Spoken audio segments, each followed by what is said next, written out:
Oh. And shaboop, we are live. We're back with Allatour. Hello, everybody. Second day in the row. Woo! Heyo. Let's go. We're just talking about infidelity at mechanic shops and brainworms. Not Talking related. about the song Unholy by Sam Smith and Kim Petras. Yes. Yes. It's like a Costco. You can go there, you can have infidelity, you can get your tires rotated. It's a one-stop exactly. shop. It's perfect. Have Two-stop infidelity. shop. Yeah, you can have have infidelity, infidelity. yeah. Hey, can I have some infidelity with that? I'll take an oil change and I get some infidelity put on there, too. I know you'll have infidelity if I get infidelity. Oh, my God. Spreading. Oh my god. Should we be bad? Let's be bad. Let's Let's be- let's be bad. infidelity. You know what? I am infidelity. tired of being nice. I do want to go ape shit. As you should. Who? What? That I am tired of being nice. Oh, I didn't know what I Moss was do want to go referencing. ape shit. I thought Moss was just saying that just in general. No, it's I mean, there's also- like Two things this at really once. cute, angry little bear cartoon and it just says, "I am tired of being I thought nice." it was I know it from that part, but the original, isn't it Daisy to Peach? It's like, aren't you tired? Don't you just want to go ape shit? Yes. It Yeah. is. Brought me back. Daisy. Daisy. I'm tired of being nice. I love whenever Daisy loses in like the Mario parties or Mario Karts. Is she the Mhm. one who's like, Oh. I think so. yeah? Peach is like, oh man, and Rosalie. Rosalina? whatever. Rosalie? Rosalina is like, oh, and then Daisy's like, Because they're a bunch of Nepo babies, and she's actually fighting for her honor. Yeah. Yeah. I know That's that how they get Waluigi, you. when he loses a race, he fully takes his feet out of the car and lets go of the steering wheel and goes, "Rah!" and just starts kicking, yeah, having a goddamn he throws tantrum. a tantrum. Yeah, As you should. as you should. That's what I do when someone does something I don't like on the road. Yeah. You're on the road a You lot, take, Darby. you take your feet out of the car. I take my feet Famously, out of the Darby's car. famously on the road all the time. Darby, the driver, Mhm. takes their feet That's out. what they call him. Darby the driver. Darby the driver. That's that's what their- they call me. If That's anyone their ever, Mad Max name. anyone comes over to me and is like, "Drew, we need a getaway driver," I'm just like, "Do I have the person for you?" Do I know Oh, a yeah. driver? It's like, Drew, do you know a driver? Do I know a driver? Yeah. They'll never find me because they'll be like, wow, we need to find someone who can drive. It's genius. It's genius. Hey, Kate.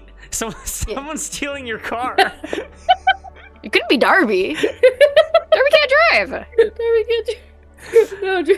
Darby, you gotta get us away from the cops. Are you ready? Yes, indeed. Always. You'll never be ready. Marge. I just. Definitely the best lesson learned from that film. Well, also, what's up, Yeah. Jason? Always good to see you.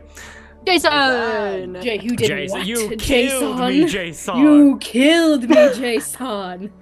You killed me. But yeah, Kate, how the fuck did we have that like bit start about like Remy getting in the car? Because we were coming back from the city, and it was like, oh yeah, we gotta walk back to my house because no one's home. And I was like, oh, but Remy told me Remy can give us a ride, and she went, yeah, just. And I imagine getting a call. And I imagine getting a call from my neighbors being like, Kate, someone's stealing your car. They're really bad at it. Remy gets to the station and fucking like half the doors are gone and the mirror is gone and the bumper's fucked up. Get in. Get in. You probably just Oh should my have walked. God. The axle's broken, so you can't make turns anymore. The fucking. If you haven't seen it, if someone could find the link, it's a Rooster Teeth animated, or it's like a puppet like D&D. I think it's Tales from the Stinky Dragon. Tales from the Stinky Dragon King's Tower, and like all of them for some reason it's like a 60-story tower, and all of the PCs jump out of the window, and like they all basically say we're jumping out of the window, and the DM goes, okay, how do you survive? Found it. Basically they have to like backtrack. And so the barbarian said, well, I grab a rope, I throw it around the king's bed, I jump out the window, and the bed goes You're not in our. If you have not joined our Discord, you should join. Because I'm sending the link to that TikTok in our Rulebook optional Discord in Yeah. our memes and media server. Oh no, my The god. tower window dilemma. Tower window dilemma.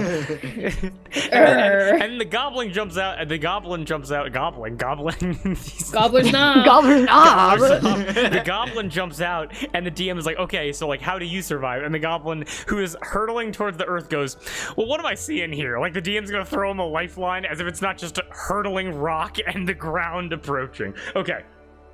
But with all that, anything else we want to go over before we hop in?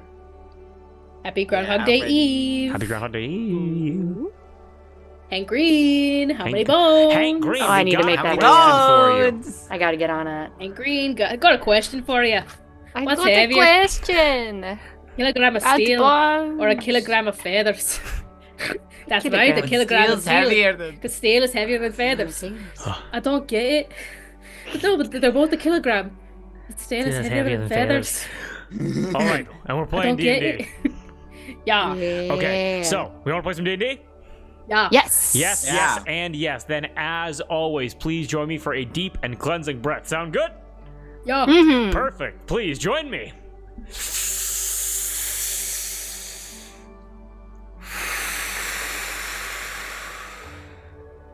And everything after the breath is canon. An emotional session last we left off. Delicious RP and some truly horrifying reveals. In summary, Oral the Collector is dead. Setbo is effectively defeated. Cherie is a true vampire, and our gang has split up. Cherie, Wax, and Hawthor are traveling with Spritz and Pancake to the Seelie Capitol. However, Winterscott Key, his kids, and Higgy have been teleported to Udus, the castle of the LaCroix, and Bierhaze Basset has returned to Jolie Pierre to close the vagina in the sky and comfort Setbo in his time of loss. So, with only a few short days of travel before you all reach the Seelie Capitol, we are going to say that you were able to successfully navigate the remainder of the swamps and are able to touch dry land within the district of Dickfart P. Now, quick description of the landscape that you guys are traveling through.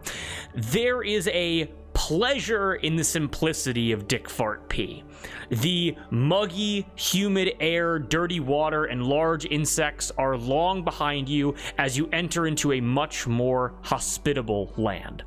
Dickfart P seems to be fertile farmlands and long stretches of short grass plains, very Little House on the Prairie-esque. You're able to see bugbears and fairies and tree ants tending to wide fields of crops that for Cherie and Hawthor you have never seen before. You're able to see fruits that are as big as melons with rippling, mounding growths with long 2-inch needles sticking out of them. You're able to see vegetables that as they are pulled out of the ground, they are laughing, covered in like unripe seeds, and they are smacked hard into rocks, and as they are slammed into the rocks, the laughing stops, and you're able to watch as like purple and pink stalks begin to grow out of the seedlings like hair, and it's placed into a basket to be harvested and then used in whatever kind of recipes are used. And of course, as you're traveling down a roadway against the river, you're able to see blue wheat and black sugar and orange moss grown along the riverbed. It fills the air with the sweet sense of candy and liquor, and it is down a riverside road that you are able to travel on your way to the capital. And I need everyone here to give me a wisdom saving throw. Ooh. Liquor? I hardly know her. Hawthor and Cherie, on top of your existing modifier, so make your roll and calculate it however you want, you will add +5. For Wax and for Spritz, you will subtract 5 from your final roll. But what about my aura? I was gonna say, what about their aura? Incredible. That would... Okay, so add in the aura on top of that, and then you would then also subtract 5. So the aura still counts, but the subtraction still applies. Okay, the aura is +5. Okay, perfect. So can Hawthorne and Cherie add 10? Yes, you would add 10. Wait, well, because it's how many feet do we have to be? We'll say that you're close enough. Well, no, Oh, and also and I'm Spritz definitely did not close get my enough. aura. Who? Spritz does not get my aura. So- You can't do that. She's in your space. She's She's in in your my aura. But what is the reach of it's 10 feet, right? Radius or diameter? Where is it? Features and traits. Okay. I believe it's 10 feet. Yes, within 10 feet. Okay, then also for Okay. flavors, I'll say Sheree doesn't get your aura. Oh, She's outside of it. No aura. No aura. Sheree You're has no denying aura. my Not- aura? Not my Cherie. Ugh. Sheree has no aura, famously. Not my Cherie. Box. That's a dirty 20. Just with the regular +5. Pass. 23. Pass. 25. 25. Awesome. Do you want to know what Spritz got? Yes. Or do you want me to keep it secret? Oh. It's up to you guys. Hell. Tell? She got a nat 1. Tell. Yeah. Do tell. Excellent. So with that quick wisdom save, amazing. Knowing where you guys are, given you are all traveling by horseback, Minwee and Pinecone and Hawthorne's Broom and Spritz and Pancake are walking, and Pancake looks relatively fine. He's got hooves. He's kind of skipping. Spritz, her back is like hunched, and she's like dragging like her backpack of possessions behind her. She's miserable. She's not having a fun time at all. But as you guys travel, I want to know if there are any interactions between you guys. More specifically, like a better question that like each of you can answer in turn. What's everyone's emotional state, given what happened back in the Krogbog Slog?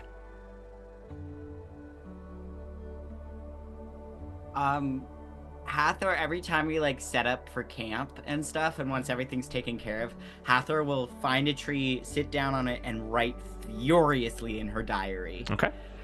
She's also, in this time, she's written, like in her more aware, like after she's like gotten her word vomit out, and then she pulls out 2 pieces of like long parchment, like 3 pages each, and writes letters to Cherie and Wax. And she folds them up, writes the names on them, and then puts them back in her pockets. Okay. Wax is very much back to like his bitchiest days as Cassiano. Is just like snippy and passive aggressive and like, but also is like trying to like be alone a lot more, I guess. Is definitely kind of distant. And especially towards Cherie is very passive aggressive. Okay. I think Hathor, when she's like done with writing and stuff, she hangs out with Wax. Like no matter how bitchy he gets to her, she's like unfazed by it. She has barely spoken more than like 3 words to Cherie. So we have Hawthor and Wax kind of teaming up here. Cherie, what is your emotional state? What's your reaction? I think Cherie is just resigned in every sense of the word. Like, she's staying more than 10 feet away from Wax, staying out of their aura. When they're traveling, she's always at the back of the group, either on foot or on Minwee, and she's just focusing on what's ahead of her. She's either focusing on what's ahead of her or like tending to like her weapons and armor to make sure everything is as clean and polished as it could possibly be. But she's always been quiet, but she's even more so on this journey. She's just been keeping to herself. Interesting.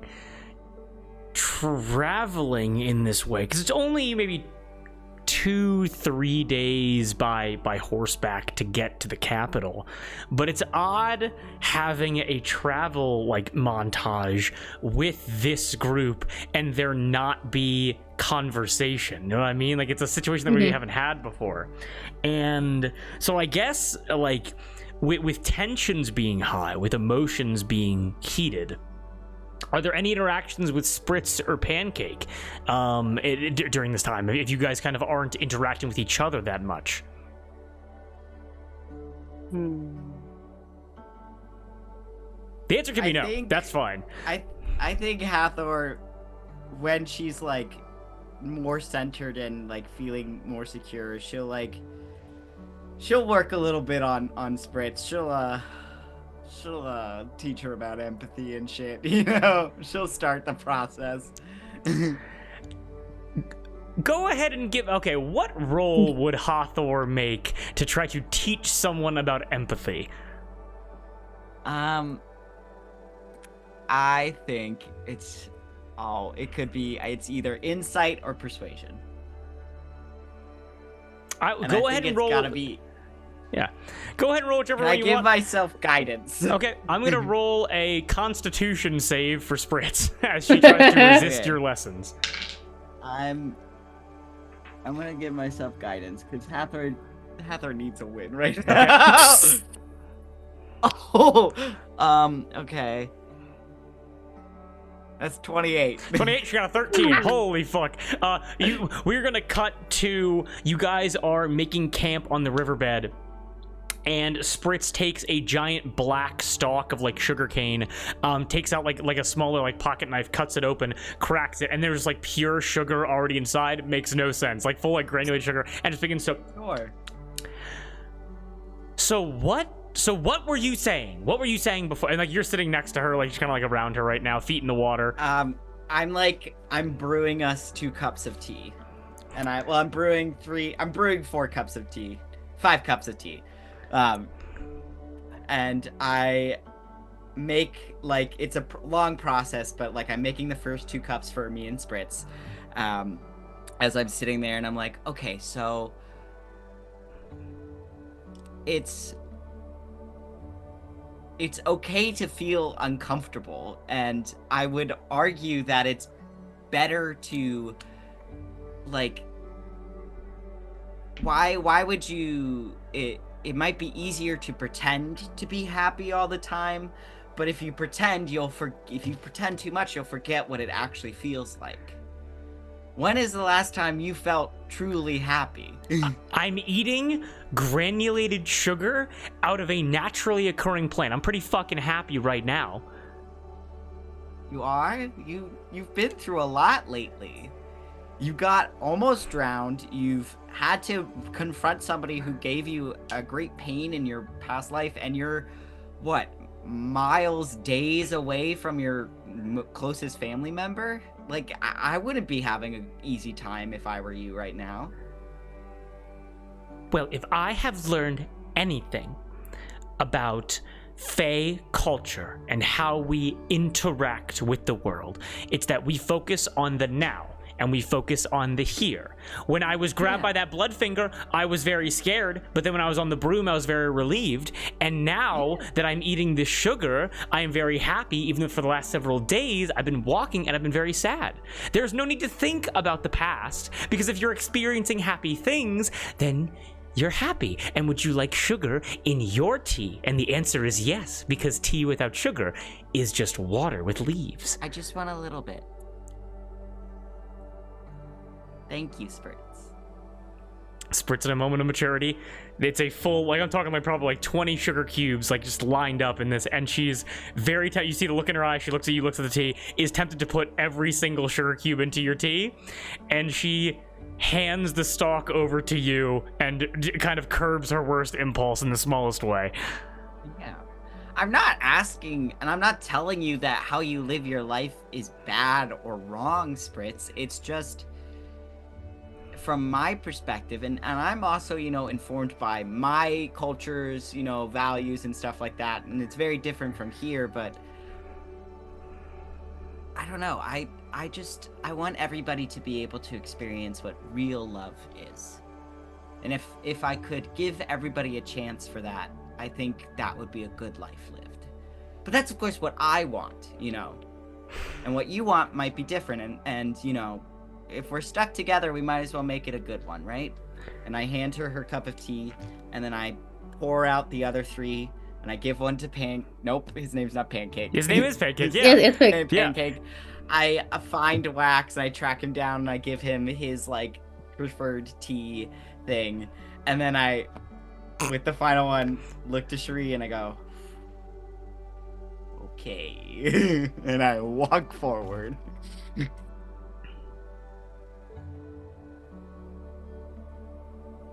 you approach. Yeah. How close you get? Like, within 5 feet, I suppose. Are you loud I'm about? right here. Do you announce yourself, or are you quiet about it? I do it in the way of, like, I know how hyper aware your senses are and how, like, so, like, I'm not trying to be sneaky, but I'm also not, like, announcing my presence. I'm assuming you can already kind of know that I'm approaching and know that it's me approaching because you're, yeah. Yeah, I think. Yeah, once you get 5 feet, she's managing her sword because for the way she was fighting Oral, she probably fucked it up in some way. She's looking down from her sword, and once you get 5 feet, she doesn't look up and says, "I'm fine, thank you."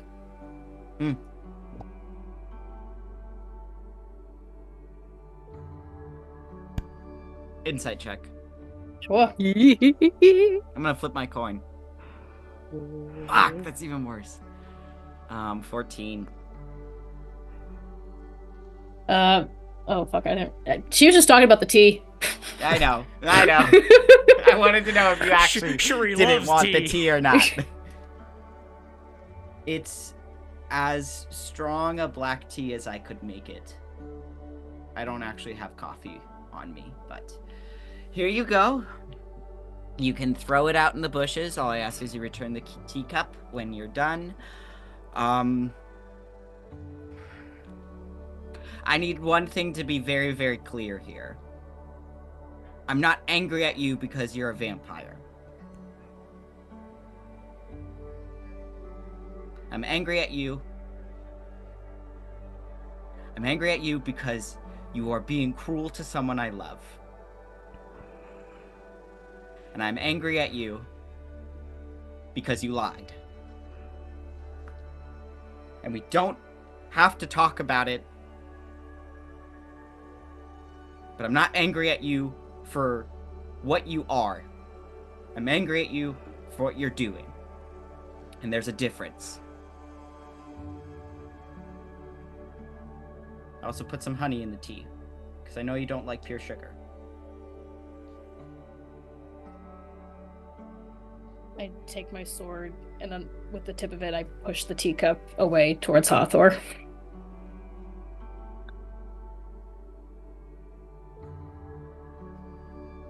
I appreciate it, but feel free to give Spritz my cup. She already had one. Tell her she can have mine. Then give it to Pinecone.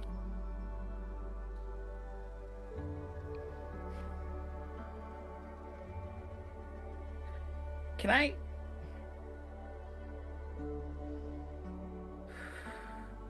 I ask you a question? You can do whatever you want.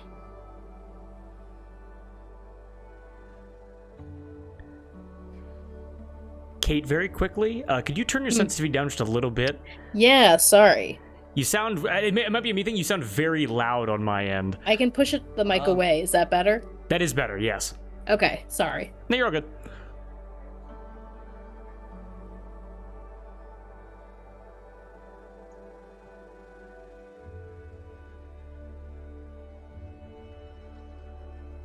When you said I could stay, did you mean it in the moment and then change your mind later, or Was it never really a promise to begin with? It's fine if it wasn't, and I'm sorry for assuming.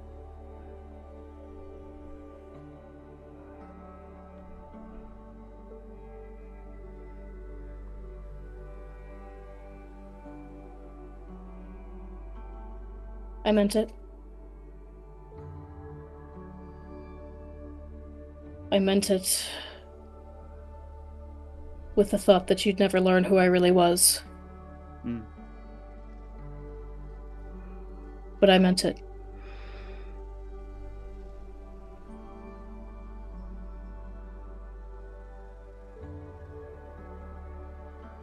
You know, even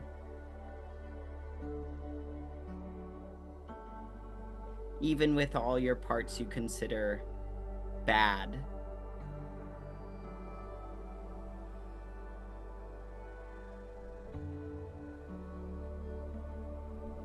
I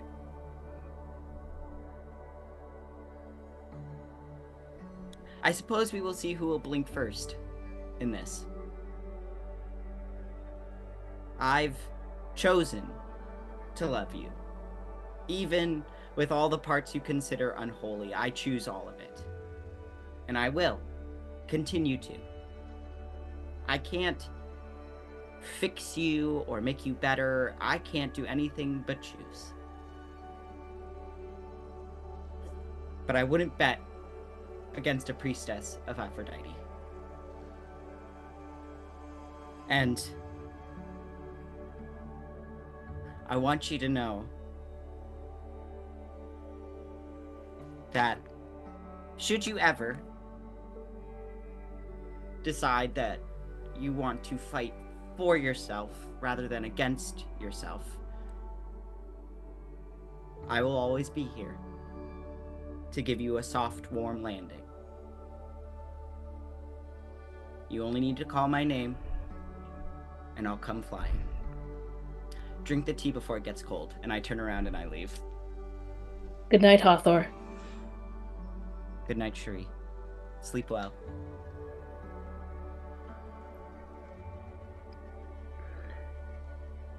The cup stays there all night. My hands are shaking as I leave, so I cross my arms. Wax has been watching this unfold from a distance, and once Hathor is busy with something else, I sit down and I furiously journal. Wax goes over to Cherie and just stands over her where she's sitting.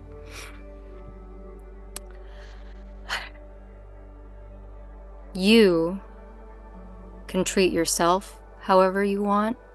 You can treat me and Spritz and everyone else we know however you choose.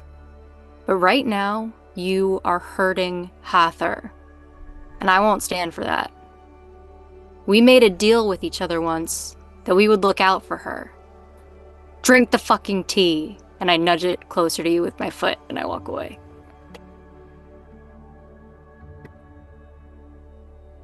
This is me looking out for her. You're not as smart as I thought, Cherie. And I walk away.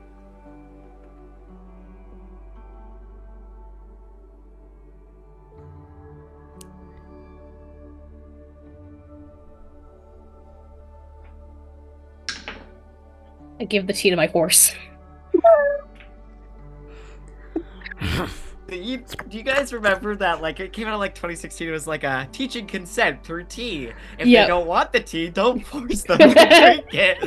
Make them want the tea! If they're unconscious, definitely don't pour the tea down their throat. So we have Hathor and Wax approach Cherie, and then Cherie kind of, like, as you're holding the cup up to Minwee, who just straight up devours this tea in, like, 3, like, tongue scoops, basically. Spritz approaches you, arms crossed, like, mad look on her face, and goes, Cherie, I have something I want to say to you too. Seems everyone does. This is so incredibly entertaining, change nothing about yourself. And she walks away. This bitch! Ah.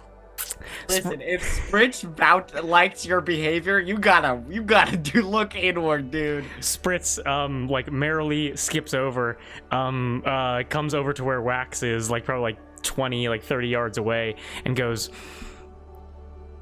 Cherie told me she's ready to talk again. I just wanted to let you know. Really? Yes, I am so glad that you told me that, Spritz. It means a lot to me that you would take such an active role when I, at times, have not been the kindest to you. we were engaged for about 3 days, so I think I know her pretty well. Of course, I got through of to her. course. Yes. Yes. Just I will take this to heart, and I will rehearse what I will say to her come morning. excellent. I will really just bear everything. Thank you for Ruminate. telling me. I wouldn't have otherwise. Let it boil. Excellent. Wax, I'm so glad that we can speak honestly to try to repair this, to try to repair what has been lost here. Yes. I think that this honesty is really what's been missing, and things really feel different now. Great. Great. Great. You sleep well. Good night, Spritz. Sleep well. Sleep well. too. And she skips away. Blue. Whoa, the blue. Oh, the blue. Kramer, what's going on in there? Oh, And as the triple sun Dude, my sets, spells, leave and me as the alone. blue moon rises, I see. Shut up, I'm doing a man thing, just road wait. horizon. you guys are able to rest this evening as night falls over your camp. As everyone here begins to go to sleep, I need everyone here to give me a perception check, and Cherie, you're going to get advantage. You guys are kind of like, again, very peaceful. You guys have been getting kind of greeted by the farmers that you've been passing, but again, not very populated lands, just like here for basic, like, royal crops, like a personal food source. And what'd you guys get for perception? 11. 19. 16. I rolled like fucking ass. You guys are able. I'm going to say that. Wait, who got the highest? Sorry. 19. 19. Cherie, you are awoken at probably about like maybe 2 or 3 in the morning. We're gonna say that in this case, Wax and Hawthor and Spritz and Pancake are all sleeping in their own individual like tents and sleeping bags. Oh, I'm in the same tent as Wax. I've been stuck to him like fucking glue. Aw. I'll allow it. Hawthor being so tall, your feet are poking out of the front of it. Hathor's not that tall. Wax is gangly. I'm gangly Yeah. as hell. Who's taller there? I thought Hawthor was taller. I think than Wax. Wax. I'm 5'8". How tall is? Well, that's average. I think height. Wax is 7'9". That sounds about right. I think Wax He's is a 8 feet fucking tall. monster. I saw Wax in the shower and he had an 8-pack. I saw Wax. He's shredded. He's shredded. It's not that impressive. He can just change his body whenever he wants. No, I got a glimpse of their real form. I know they can't access it, but I got a glimpse. Really? I heard that Wax is shredded. So it's like 20 Really? yards away. Wax is 100 pounds soaking wet. So does Cherie have a tent? Does Cherie just have like a sleeping bag? What do you think? Yeah, I think, she's wherever we set up camp, she's situated herself on the edge of their campsite, like probably like under a tree or something, and she's just got like a bedroll. Like she hasn't set up a tent or anything. Okay. She's as close to the ground as she can be. Got it. Okay, at about like 2 or 3 in the morning, like enough time for you to be able to get back to sleep, but not enough time, like right in the middle of the night. Everyone is like deep in REM sleep. You were able to feel your chest become warmer, like right in the center, like between, like basically above your belly button, like right, like in this region here. I immediately sit up and throw whatever is on top of me. You sit up, you grab onto something that is furry and probably about like maybe 5 to 8 pounds, and you chuck it as hard as you can. Give me an athletics check. Okay. Ah. 15. 15. You chuck this little furry like monster or whatever, and you're able to hear, and flying. I'm talking. This is like you chuck this thing so fucking hard. It is so light. You chuck this thing like a football, perfect arc directly into Wax and Hawthorne's tent, and you guys are now able to hear it. Hold on. You both take 3 points of slashing damage as a cat starts going feral and begins scratching your face and your arms. What the fuck? What the? I try to grapple it. I try to grapple it. Grapple the cat. Grapple the cat. Go right ahead, no problem. Let's do it. Not 20. I got an 18, but it adds to a freaking 23. Sadly, a nat 20 overcomes all. As you try to grab onto the cat, as it breaks free of your grasp, and it just kind of like runs out of your tent and runs around the back. It disappears from your view. Ow! What the fuck? What the? Are you okay? Yeah. You need fucking healing. cat. I mean, not really. It's just some scrapes. I think it makes me look cool. Yeah, well, you're always cool. You don't need to worry about that. I know, but thanks. Stumble up, and I like go out of the tent, and I'd be like, I try to look for the cat. Go ahead and give me go ahead and give me a perception check. Well, my coin's reflipped, but that's a nat 1. Okay. You look around, and there is like, no cat to be seen. Hmm. Did I see it go over to their tent? Yeah, you were able to just like fucking football chuck this thing. Whoa, cat I'm beat like- up on you. I'm like the kind of tired where like you can stand, but you can't keep your eyes open for very long. Yep. And so I'm like, I don't see it anywhere. I am going to, just in case, activate my divine sense. Ping, ping, ping, ping. What does your divine sense try to pick up? Celestial fiend undead within 60 feet.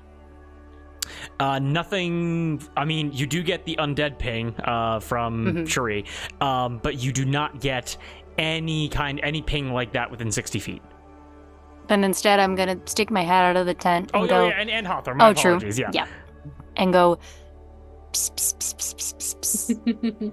Psst, psst, psst, psst, psst. You little fucker. Go ahead and give me an animal handling check. Come on, precious baby. I give you guidance. Oh, I thank you. I'm gonna need it. Wow, that's so bad. Oh, really? Yeah. That's promising. Okay. -2 + 3. 9. With a 9? Oh, 'cause with the modifier, sadly gets an 11.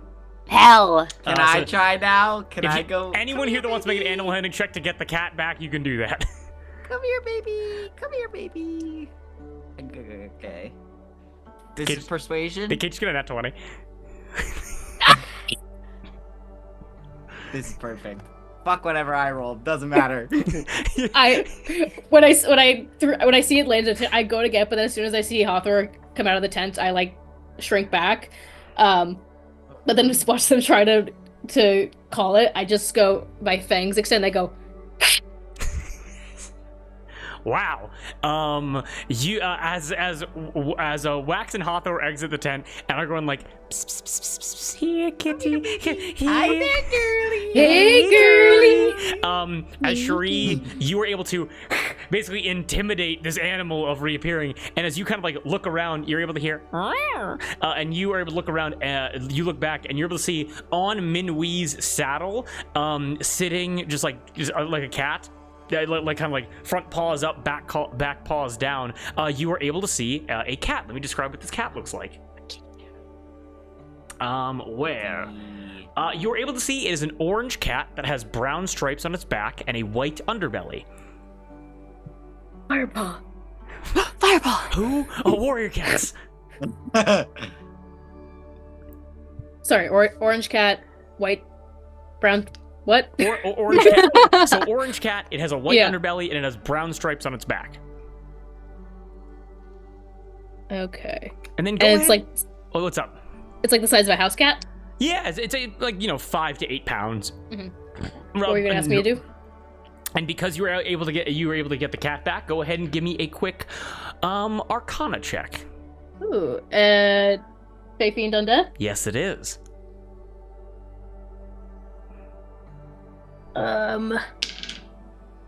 Ooh, tough to beat.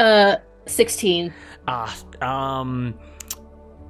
This cat is fey in nature. As to what and why, you are unsure. But you are able to notice that this cat has a collar on. This cat just has like normal like black cat eyes, essentially, with like some yellow in like the kind of like the vertical slits, and has a collar with a little pendant on it. Can I read the pendant? Yes. As you take the pendant, as you kind of like slip it and look at it, you see no, like, I was going to say a dress, like that's a common thing to have in a fantasy fucking world, but you're able to see that the pendant is a little like silver dollar that has just one letter on it, and the letter is Q.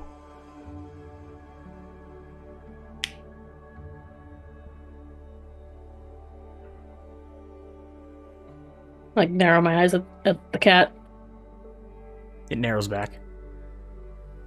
I jerk my head over to Wax and Spritz, since they seem like they would be best to handle this. Spritz is... I'm talking like full on the back, legs that are drooling, not at all put together. Can I make like an Arcana or History check? Can I think of anyone with the initial Q? Go ahead and give me a history check, yeah. E-story. Guidance. Thank you. I'm shooing the cat away and towards the camp. 13. With a 13, I mean, you're in the middle of farmlands. In terms of... No, because honestly, from what you've told me, Darby, about like Wax and Wax's like interactions and things, Wax never really interacted with like the Seelie court or like higher Seelie stuff in a way to like learn and remember things. It was more just kind of like a fuck you got mine kind of mindset. And so if this cat belongs to anyone important by the name of Q, you wouldn't know them. Okay. I say to it in Sylvan, what do you want? Wow. Still on top of Minhui, by the way, has not moved from Shuri trying to shoo it. What do I have? I was gonna say, don't you speak with animals?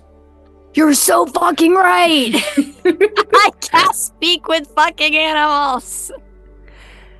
As you cast Speak with Animals, the cat jumps down from Minhui, walks over to Shuri, kind of like looks up, kind of like arches its back, like its tail goes up, it rubs up against Shuri's leg, kind of like does like a little circle like around your leg, like underneath your legs, and then begins just kind of like trotting over to Spritz's like tent, basically.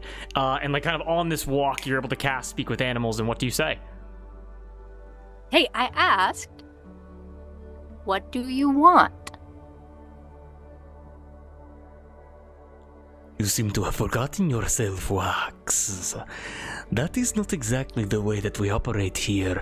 I know you have been absent for many years, but there's a certain dance to things like this. You'll have to refresh my memory? Do I know you? Not exactly. I am very aware of you, though. Well, you have me at a disadvantage. Well, for example, I know exactly what you did that made you not be able to come back here for a long time. It's not state secrets exactly.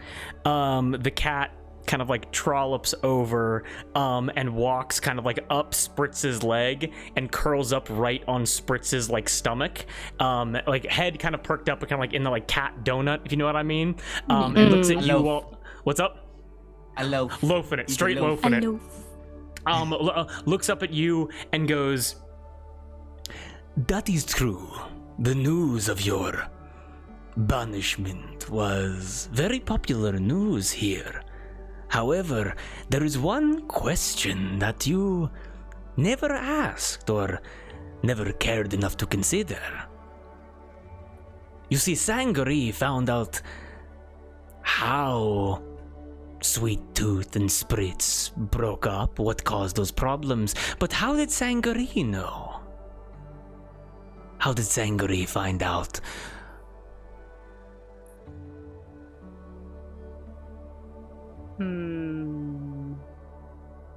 Well, do you know? Perhaps I do. Perhaps I do. Or perhaps your imagination could conjure the answer. All I know is that Spritz's tummy is so very warm, and I am happy to make camp here for the evening.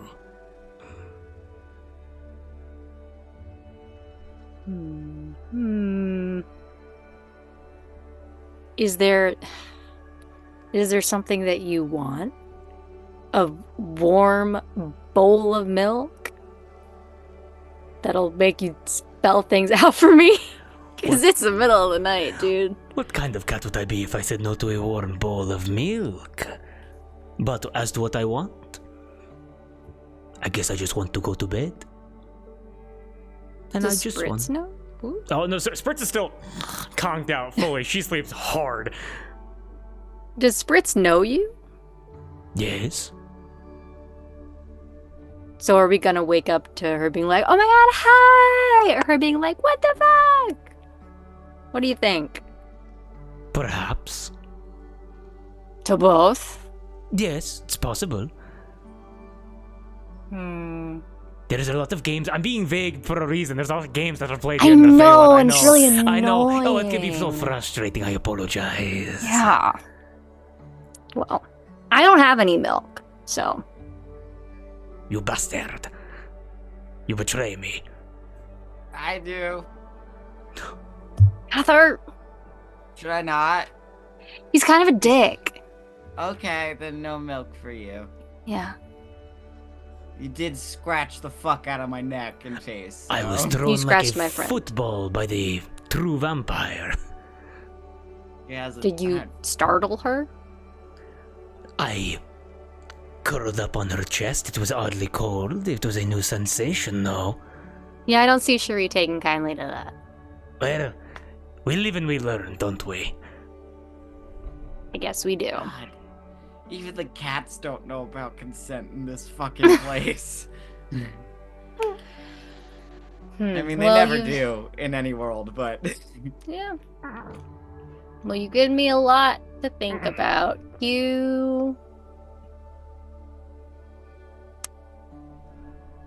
Does anyone have any questions for the cat? Are you a snitch?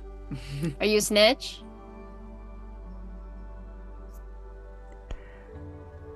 Of course I am. Of course he is. Maybe This is- he's the one who ratted you out to the... Yeah. But I've never seen this fucker before. But maybe that's the point. Are you Q or do you belong to a Q?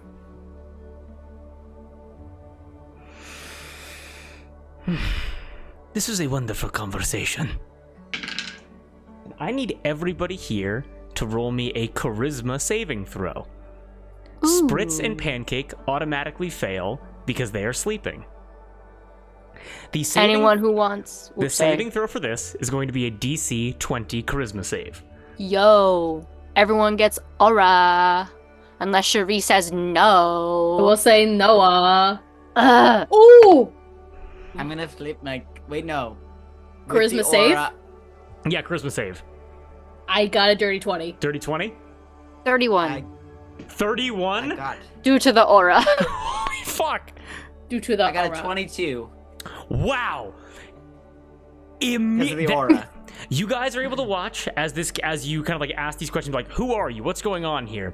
And this cat does two things. The first thing this cat does is you watch as it gets up, it shakes, and as it shakes, Wax, because of like your constant like sensational like divine sense ping, you were able to feel Fey energy explode out of this cat. Like grand like what does it smell like? Like catnip and like fresh tuna and like cat hair as it explodes out. I sneeze. But you all insanely pass the save.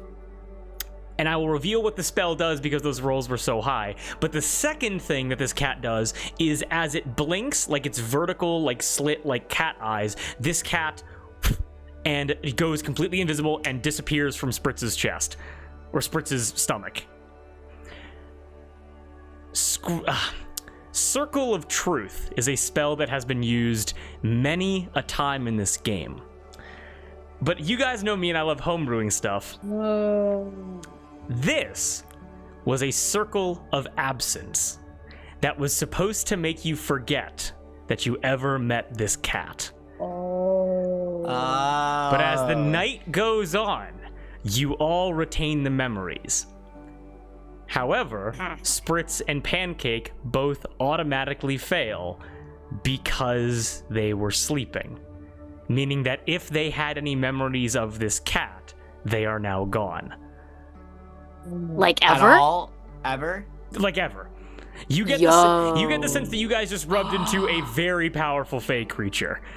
Wow. But I could have met this thing before. But you and he made me wouldn't forget. have known it. Mm-hmm.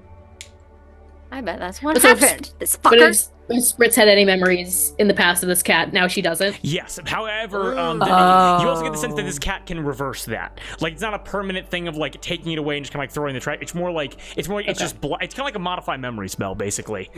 I see. I don't trust him.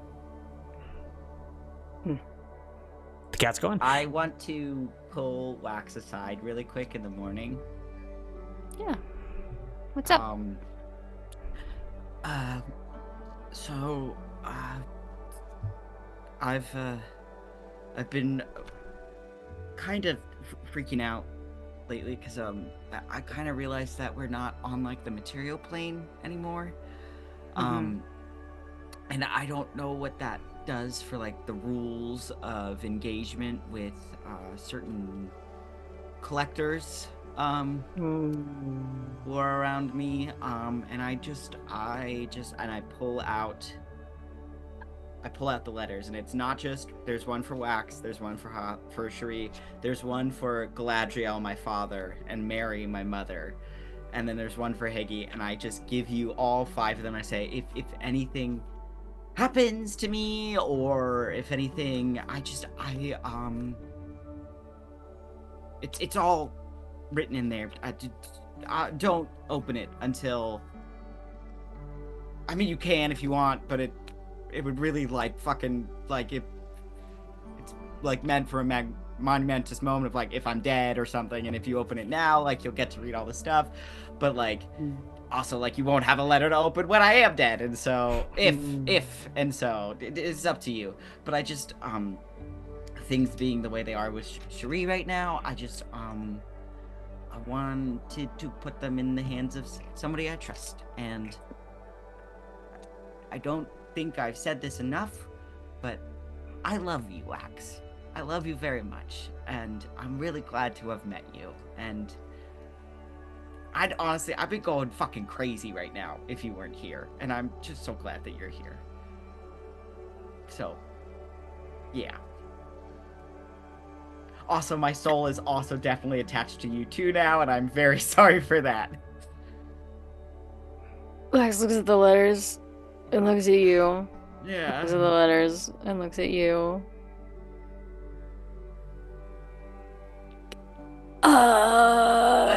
It's fine. Listen, I no conditions, no strings attached, you know, like no need to say anything. It's all good, you know? Okay. I've been doing a lot of catastrophizing lately, and so like I just like a little self-soothing. I want to just have stuff in place in case. Yeah. Yeah. Wax kind of like turns on his heel so that he's still standing next to you but is facing away from you. He goes, I appreciate that you trust me, and I'm gonna look after the letters, and I'm probably gonna read all of them.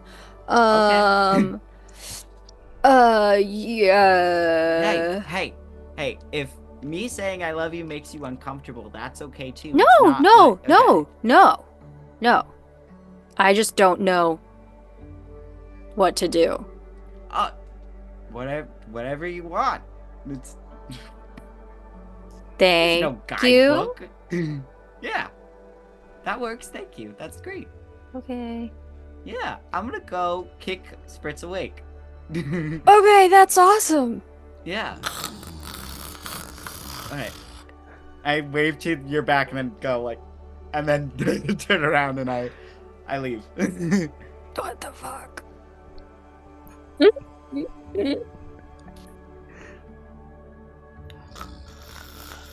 Wax stands there for a very long time. Hey, Does not know what to do. hey, we're moving. Hey, wake up. Good morning, sunshine. The sun is not above the horizon. Good morning, star sign. The sun says hello. Come on, let's go. We just get Here, up and we here. walk more. I help her sit up. I like pat her back, and I give her like some water to drink. It had sugar in it. Oh. God, what do your teeth look like?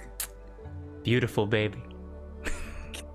Do they look? They do. good, or They are look better than most of the people that you know in Kipyup, and you have actual dental work. Yeah, but also I work with pirates, so. Yeah, okay, yeah, that is very true. This is true. What do you mean I need to brush my teeth? I eat beef jerky every day. I brush my hair. What's this fluoride you speak of? You'll be riding the floor soon.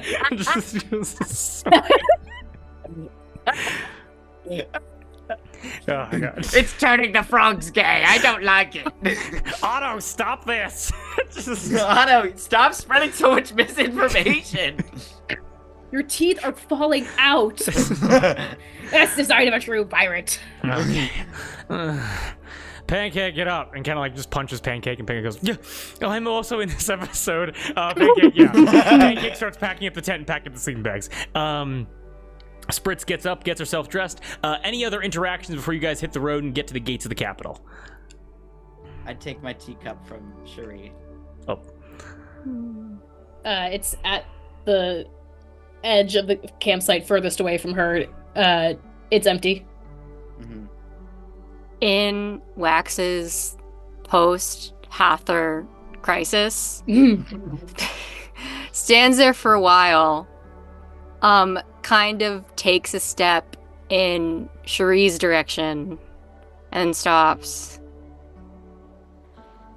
And then goes and, like, sits in the tent for a little while and is just, like, packing stuff up and everything.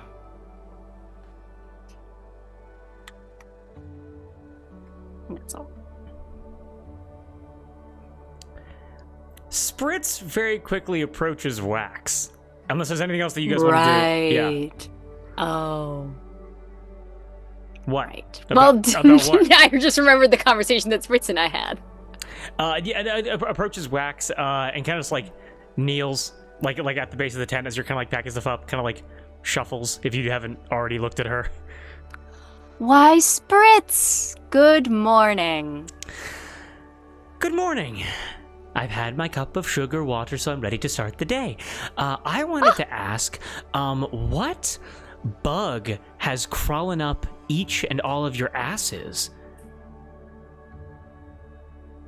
Well, see, the thing is, our very good friend Cherie went through a really, really great big trauma. And so that's Cherie's bug. And Hathor and I actually care about Cherie a lot. We're very invested in her future and happiness and blah, blah, blah, blah. And so watching that was pretty harrowing. And that I would say that is probably Hathor and I's bug, not to mention the whole, like, my continued banishment from the Feywild is on the line, as well as my true form, and Hathor has some other stuff going on that I don't trust you with. So I would say that those are those are the main bugs. They might not even be all of the bugs, but those are the main ones. And so like the Cherie thing, she is it because she's a vampire? Yes. Oh, okay, Well, got it. it's not because she is a vampire. Like, she can be a vampire just fine, and I would have no problem with her. The problem is that the becoming and the being of a vampire was very, very traumatic for Cherie, it seems.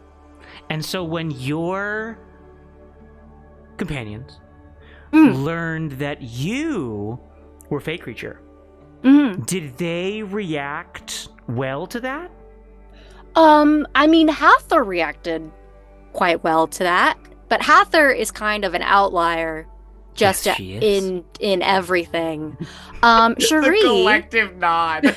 Yeah. Cherie was rightfully quite angry with me for a while. She hated me for a while.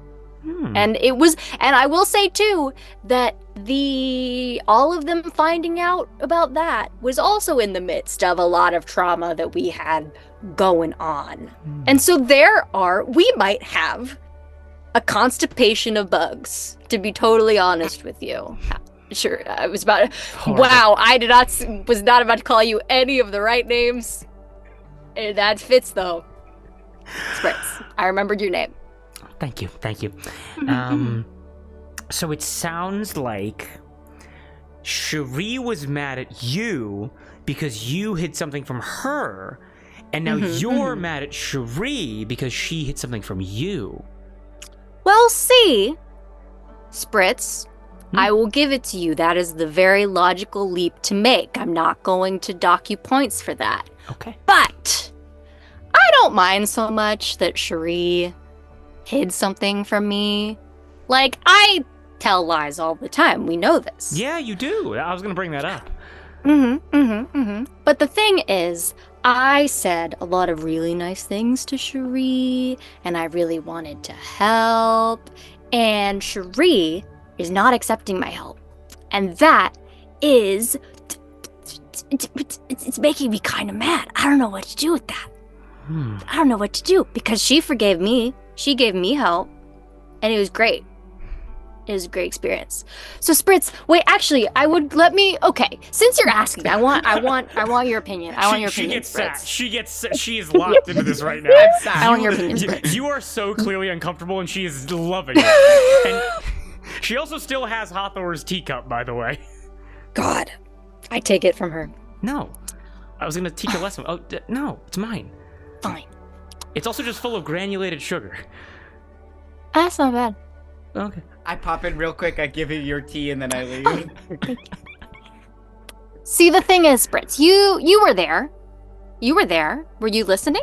Yeah, I was watching. Yes. Yeah. I was cowering behind okay. Pancake. Yes. Okay. So, like, on a scale from, 1 to 10, if you put yourself in Cherie's shoes, how, reassured would you have felt by my words? Would you have, how do you think I did? Where are the points of improvement? Because obviously there are some. Go ahead and give me an insight check as you ask that question. Also, anyone else wants to... we're going to say that you guys are, just in the tent right now. Anyone else to listen in can listen and contribute any way that they want. Oh, Cherie's been Hathor is listening. listening. Hathor's been listening in too, just in case Spritz gives some wildly terrible advice. You read me like a book. I got Hathor's a 10. You got a 10? As you asked that question, just to be clear that I understand the question, it was if Spritz was Cherie, how would she react to what you said to Cherie? Make sense? Yes. You were able Yes. to notice Spritz's eye twitches a bit when you asked that question. And Spritz says, well, I really don't know, because I don't have problems like that. But from what I've seen of you guys, it was very inspiring to see you comfort your friend who just ripped a man apart going down to the waist. Never seen that before. But I would, if I have to go off of like the stories that I've read, I would imagine that if it was me, that my fangs and my claws would retract, and then I would go, I'm a monster, and no one's gonna love me now, and then you guys would go, but we love you, and then I'd start crying, and then you would hug me, and then like the perspective would shift, and then we'd be in a totally different scene. That's what I would. But how would you feel? How would you feel? Like, okay. This is how I like to do it sometimes. Okay. Imagine that you're telling a lie. And you want to tell it really, really well. And so you're coming up with background and motivation. So you are in a situation where you are impersonating Cherie and you need it to be accurate. Where, like, if you're like trying to get into that mindset and you need to impersonate Cherie in this situation, where would you be at? A woman that I met a week ago. What is her emotional core? Yeah. Let's see. I see this going well for me. That is a natural 20. Well, I know two things about Cherie. Where am I going with this? I have no idea. I'm just gonna talk and see how it lands. Let's see. Cherie dipped and kissed me about 38 times in the last 6 days.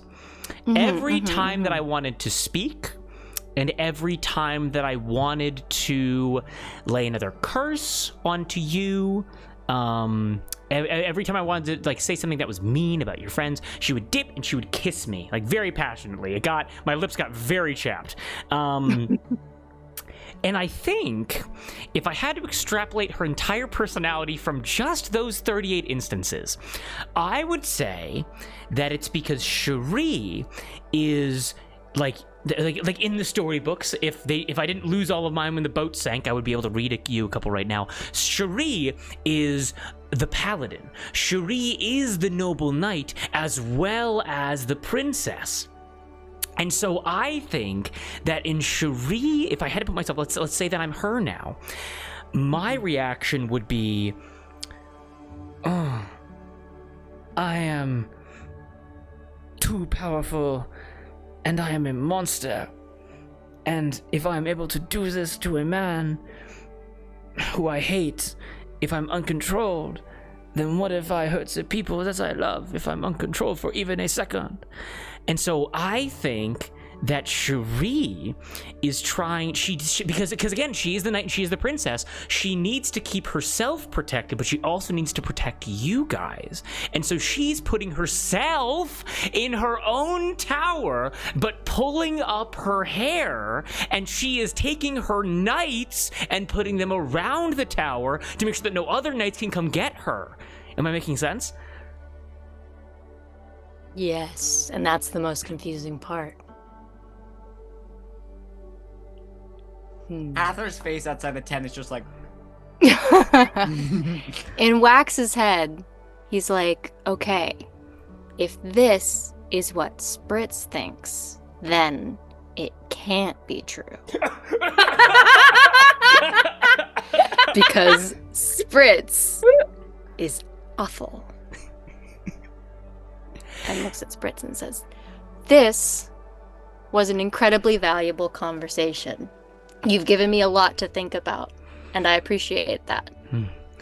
And Hathor was such an incredible teacher of so many of these things about like how I can apply the things that I know to like relationships. I wanted to see if you know this. And she takes some water and like puts it in her teacup, so it's like wet sugar basically. And she goes, Wax, do you want tea? Yes, Spritz, I would like tea, please. She just kind of hands you the sugar water and went, the lesson only makes sense if you say no, but now you have tea. Oh, You think about Spritz, I changed my mind. I wouldn't like tea anymore, and I hand it back. She takes it and she goes, "Ha-ha!" And she tries to throw the wet sugar water on you. And Hathor taught you that? You think about that. Okay, And she Spritz! walks away. You have too much power now that you aren't connected to the computer. Let's go, baby! Wow, that scene went on for... Wow, that was nuts. Okay. That was incredible. It's like, how do I... Because Spritz's main... Like, I'll just let you know. Spritz's main stat is not intelligence. So the fact that she was able to extrapolate that is crazy. But you guys were able to get packed up. And the city... is there anything else that wants to happen before you guys kind of leave for the city? As soon as Spritz finished talking, Cherie is on Minhui and is riding out. I fly my broom, so I'm like 10 feet away from her. She's not like, she's just like we Full gotta go. gallop! I gotta go! I gotta go! I was like, hey, what the fuck? Summons pine cone. What the... I fly back and I'm like, let's go! I'm trying. Pancake, get the backpack. We need help cleaning up. They, just Spritz and Pancake have Spritz, to... can I have my teacup back, please? I was gonna throw it, but then I chose not to. And she Good job! She holds it up. She holds it up for you to like grab midair. I like holding on to my broom via like my knees. I like swing down, so I'm like upside down in the air, and I'm like, you know, Spritz, I really appreciate that. Thank you for taking such good care of my belongings. That's, you know, that really makes me feel good. I'm really glad. Harry, thank you. It's very nice. I gotta go tell Cherie she's a princess. and Spritz is fucking hauling ass, and she's so bad Booking at it. She's so bad at running. Man. She's never gonna catch up. Cherie, Well, because Cherie is on a horse. She's not going fast. She just like trotted out of camp. Like, like it was like Spritz stopped talking. Cherie and Minhui went out of camp, and so we gotta go. Cherie, Love you. Cherie, Find me, Western guy. Cherie, you're a princess. Stop. What? Let your hair down. I stopped Minhui and pull her onto the horse. No. She's so light. She's so light. I'll ride up on the horse. You gotta send your knights away. And you gotta walk down the stairs. Is this some kind of Fae prophecy? Ting, and she puts her like face against your back plate and goes, everything I say is a prophecy. I'm an archfey. I'm an archfey. Very well. As you begin trotting off. Okay, Pancake running behind you guys. And with that, we're gonna take a very short break. Yeah.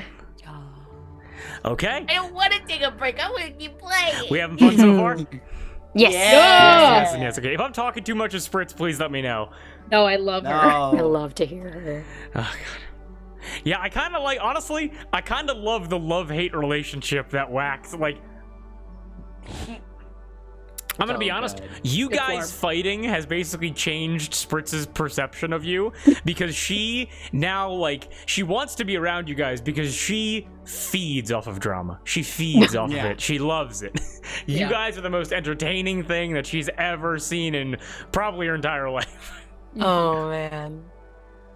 Cherie's putting herself in the tower. I wrote that down. I wrote that down. So me just straight up, you can definitely see it's like the thing of like when DMs just have to wing it, of being like, all right, Spritz, who learned what empathy was yesterday. Yeah. Let's be honest here, like, Kate, did Spritz ask Cherie any personal questions at all? Yeah, of course not. No. Of course not. No. And Cherie asked her no personal questions. Yeah. It could have been a beautiful marriage. And so Wax is like, okay, knowing what I know about Spritz, I know that all of that is not true. Is random Fae bullshit. Yep. Some bullshit. Meanwhile, Some Hathor's bullshit. like, oh, That does make sense. Game recognizes game. But with that, we're gonna take a very quick break. We're gonna come back in the next like 5-10 minutes. So you guys, thank you for coming to the table, and we'll be seeing you soon. Peace out. Whee!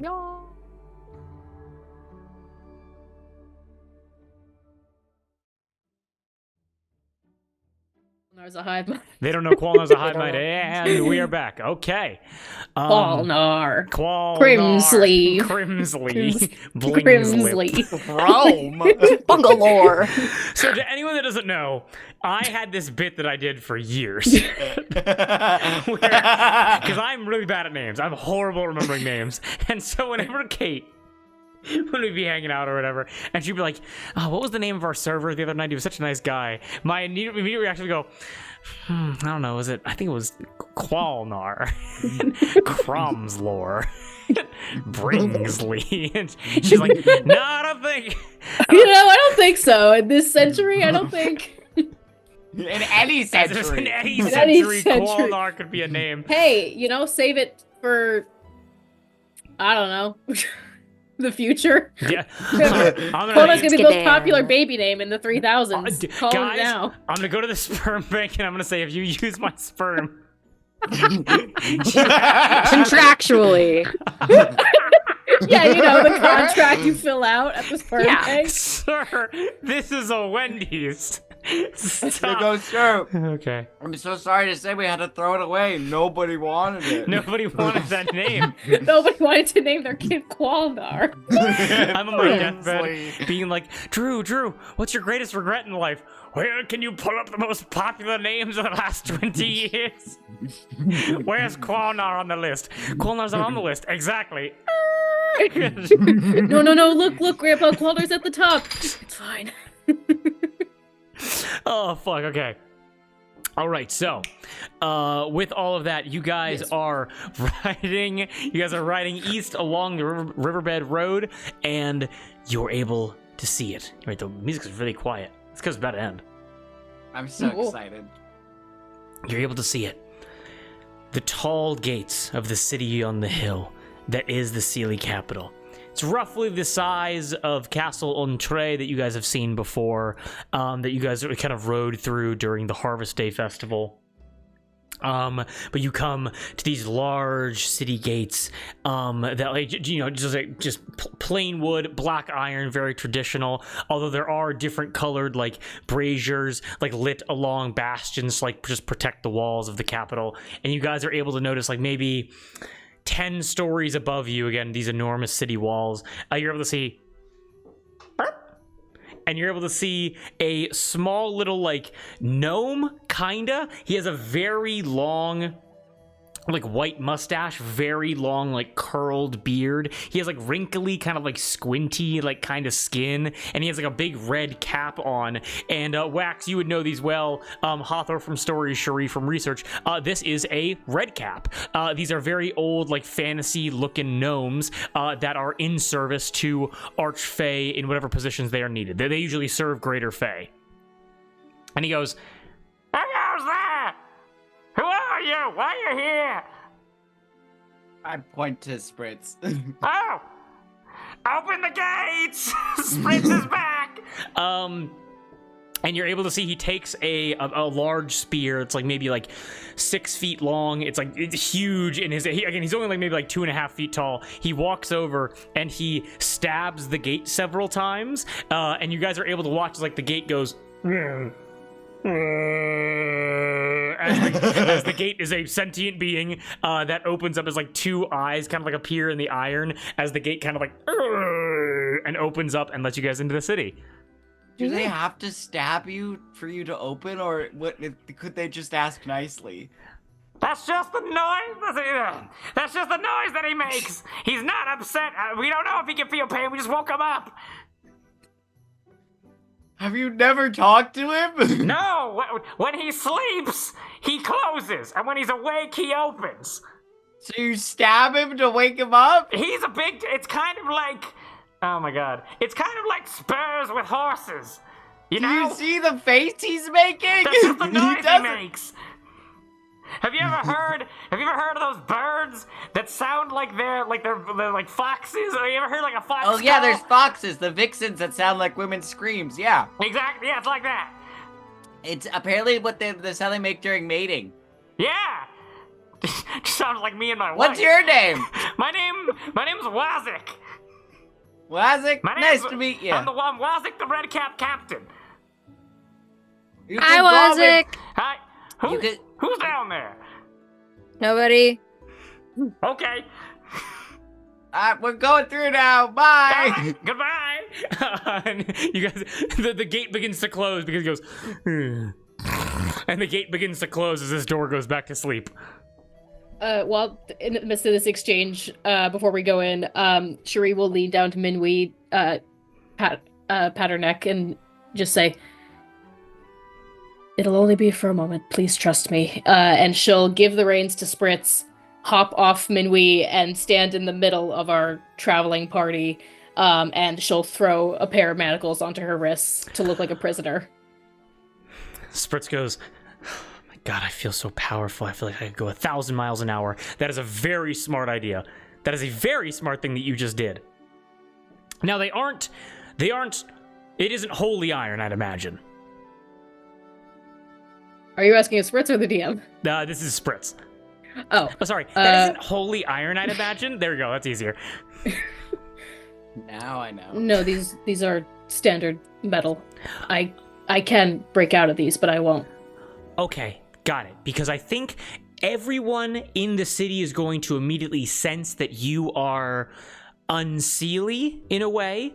That you are like basically a Shadowfell-esque creature. So seeing that you are in chains and me on this tall, triumphant, strong horse will allow the citizens to remain calm as to not incite, I burped, a panic of any kind. Gesundheit. Bless you. You are very wise. Lead the way. All right. Spritz, last time I'm going to do a bit as her because I don't want to take up too much time. She looks down to Minwee and goes, "Ah! Go! Trot! Forward!" You have to ask. You have to Help. ask nicely. Cherie goes, Oh, I mean... Spritz goes, "All right. It was me yelling at it that worked." As the horse goes into town, as you guys enter into the Seelie Capitol through the big gates as they close behind you. And can I give you what's up? I'm just flying overhead to like keep an eye out for anything coming at us or anything like that. Of course, not a problem at all. And I will definitely factor that in. I'm gonna do a quick description and then have you guys do another check as we continue forward.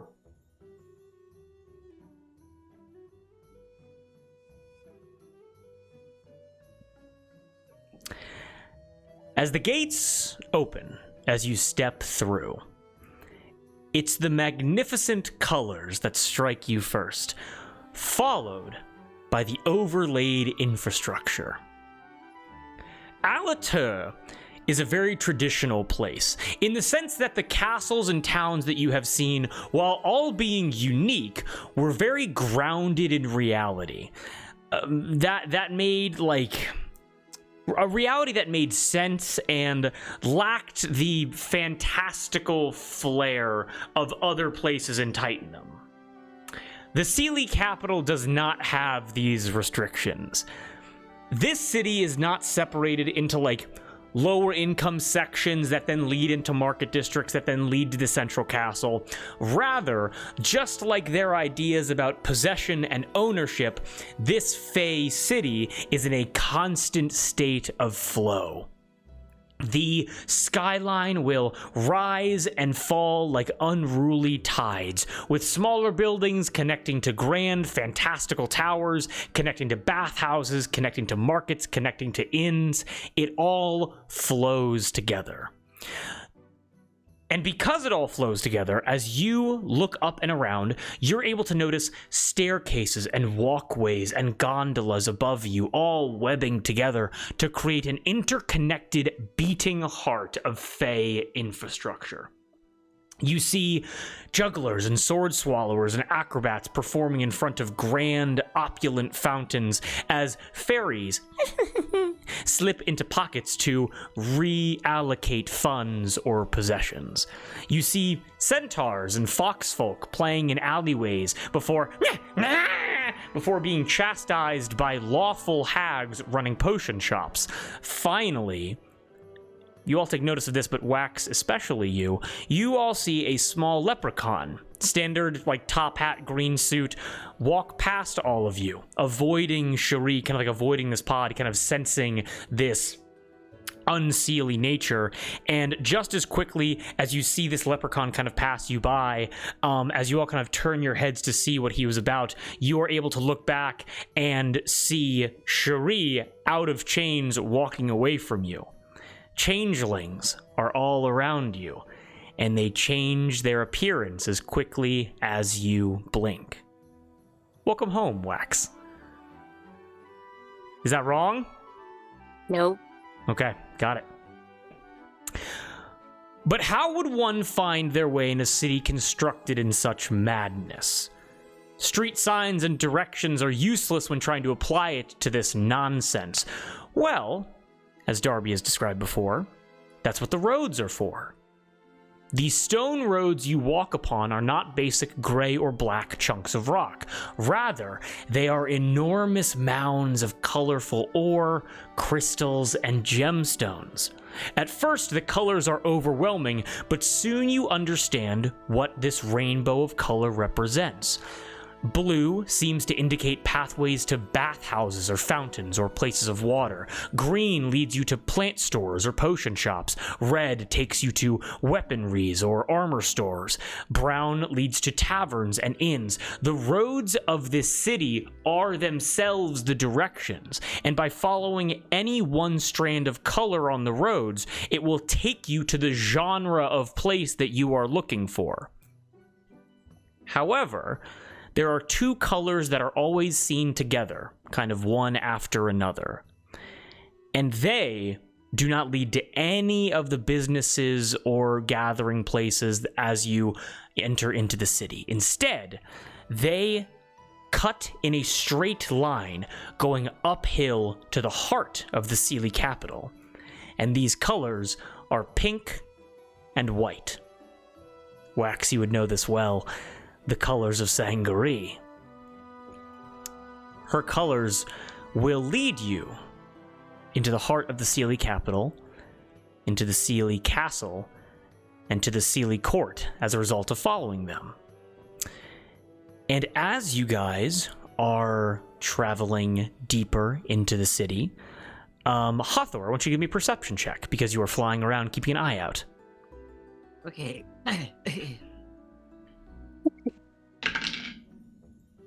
Wow. That's only a 10. Only a 10? You know what? I also got a 10, and I'm going to say you beat that, because it beats it. On a rooftop stairway. It's because you're elevated, because for you, Hawthorne, it's like an obstacle course, because you have to fly above gondolas, underneath stairways, around walkways, like through spiral staircases. This infrastructure is wicked not fun. No, I'm having absolutely. a great time. Not made for people that can fly, but an excellent test of your agility as well as your ability to kind of like think ahead. It's almost like flying parkour, basically. I used to practice in Ubhav. Yeah, Ubhav or Live and Lean. Yeah. What's the one that's up high? That is Tawabas. Tawabas. I would practice in Tawabas. They loved you. You are able to notice that on a walkway above, paying no mind to you, you are able to once again see the orange cat with the collar with Q around it, as Cherie and Wax and the horses and Spritz are all walking underneath these walkways. As this cat's just kind of out of sight, not really doing anything to anyone, just kind of sits there and just sits and just watches as they begin heading towards the heart of the city. I give a cute little wave to it. Looks up to you and goes, "Meow." I point at my head. I point at it and I go, I remember. I remember everything. Wow, I've never seen a cat do this. He Broke his breaks all its legs. teeth. He can't make biscuits anymore. Cat starts making The biscuit biscuits. economy can't take it. Starts making biscuits as the cat kind of just clocks everything here, gets up, big stretch, and then just begins trotting down the walkway into the jungle gym of the city that you're in. Okay. All good? Yeah. Okay, absolute perfection. As you guys are now back in the city, Wax, I'm going to say that you are very familiar with this place, as perhaps not being within the maybe not being within the castle itself very much, or at least not without some kind of directive to cause chaos. I'll say that you know the city very well. Do you want to stop anywhere to rest, come up with a plan, or do you want to just cut right to the heart of the city?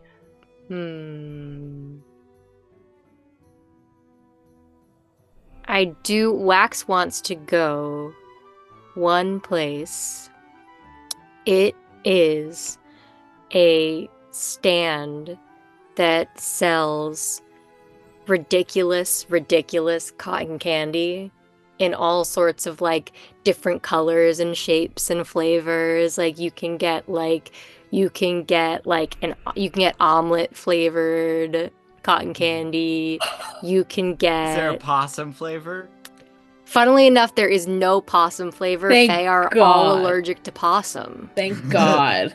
There Across actually the board. Fae that are possums, so it'd be wicked insane to have them as cotton Yeah, candy. absolutely. And like there's some that are like concept flavored, like one of like there's one that tastes like jumping into a lake on a warm morning. The idea of fireworks, just like anything you can think of, and it's Wax's favorite place, and they just missed it. And so like, if I can never come back, I'm going to my cotton candy stand. Okay. You are able to, like, kind of as you get like towards like a market district, one of the market districts, you're able to find this cotton candy stand, and you're able to see a bugbear that is way too big for the machine and like way too big like for the stand itself. As he looks over and goes like, Cotton candy. Come around and get your cotton candy. it's just standing there. What do you do? Can I please get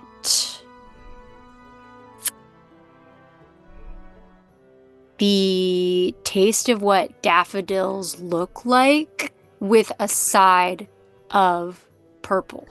Okay, got it. You want it on one stick or you want it on two?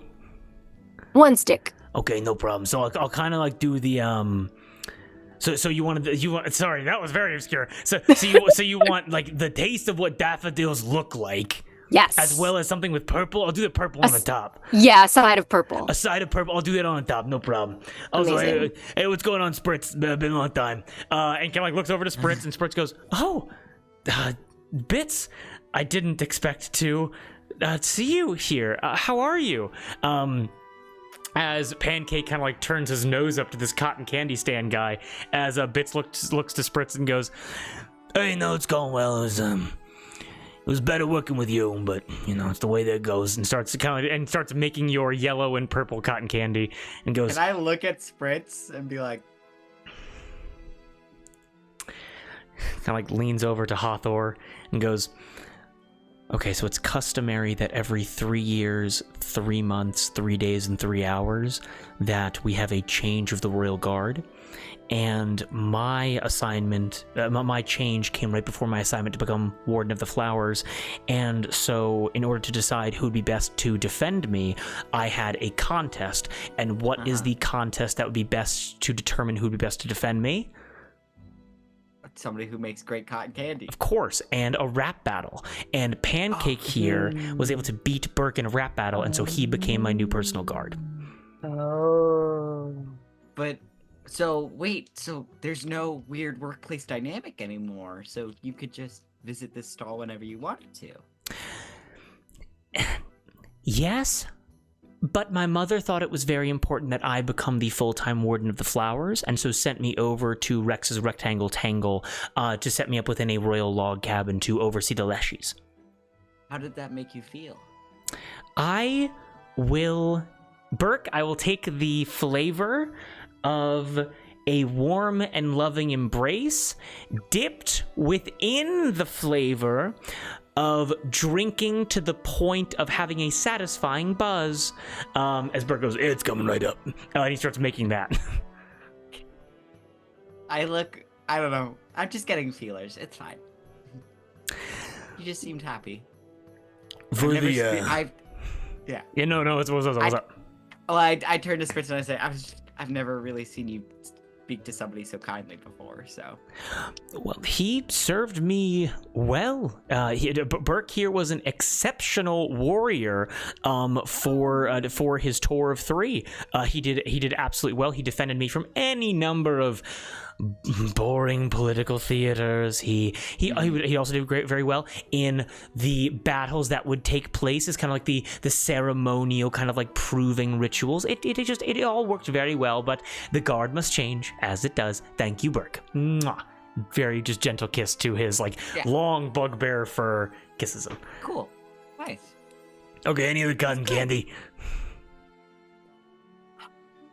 Can I get the sea moss flavored one? It just looks weird, and I want to try it. No, guys, it's a lot more clumpy than like wet. Like I know it's kind of weird for cotton candy. Yeah. So you want sea moss specifically, right? Because we also have lake moss. Can I get both? You can get both. One double mossy coming right up. And he very quickly, and it's like I panicked, guys. No, it's so good. wet sugary blue clump underneath a wet sugary green clump, and he gives that over to you. Wait, I'm like halfway through it. I'm like, wait, am I allowed to have fake food, or is this a faux pas? Spritz looks and goes like, as one of my fairies explained to you when you guys broke out of your log, like your log containment, the Fey food thing is just a anecdote that is told within the material plane, and we have no way of infecting food unless we put magic on it deliberately. There's definitely magic on this, but it's fine. Yeah. The only magic in our food is the magic of it tasting so good. That's damn right. Anytime. And Cherie, any cotton candy for you? I lean over and I say, can I get a very small one that just tastes like black coffee? No problem. I'll also put a dollop of the feeling of freedom after you've been in chains. Yeah. And hands it over You're to fucking you. good at this. I mean, yeah. Do you look, get paid in kisses, or can I just take this? So you're able to. Oh my God, being paid in kisses wouldn't be too bad. So the way that it's a new kind of concept where I work this stand for favors, and then I exchange those favors to live at the person's house. Well, we don't have a house here, so. Spritz has the biggest house around. Put it on our tab. All right, no problem. I'll take the largest bedroom you have in 2 days, because that's when my other favor's up. Anyway, I hope you enjoy that cotton candy, and if you ever need anything, my stand is constantly moving around, so if you see me, just yell for Burke. Okay. Thank you, Can I Burke. get like a wrapping on this, like to go? I mean, it's on a stick, it kind of is to go already. Well, I just wanna make sure that it doesn't get everywhere. I mean, I have this, leather satchel for gold coins. No, you keep that. Well, it's That's- empty, no. so... No, but it probably has the taste of metal in it, so. That's true. And also, Wax? yeah.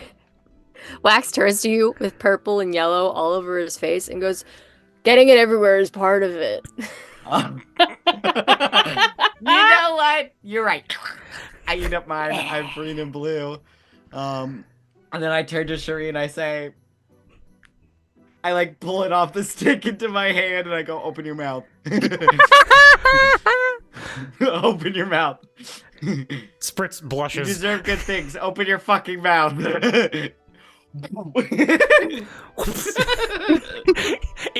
It stays. It sticks. Yep. Yep.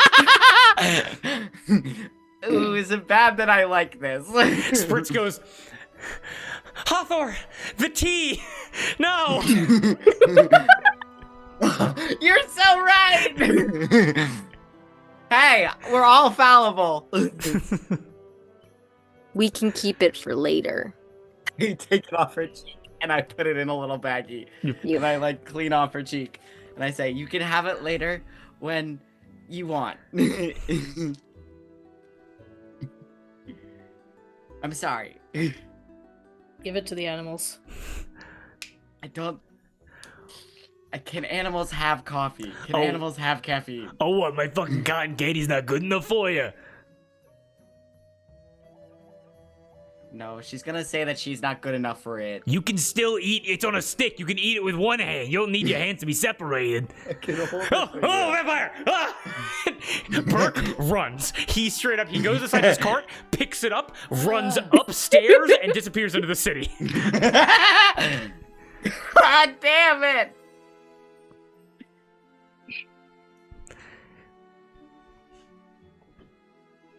Spritz cries. We might never Spritz! see him Only again. friend. To see him is like to see two full moons in the middle of the pink and navy. He's staying in your house in 2 days. I wish it was now. Wow, Warden you of- really do live in the present. Warden of the Flowers, would you like my cotton candy? So you recognize my authority as Warden of the Flowers. Yeah. Yes. Then I command you to eat it, so that you may know what you just did.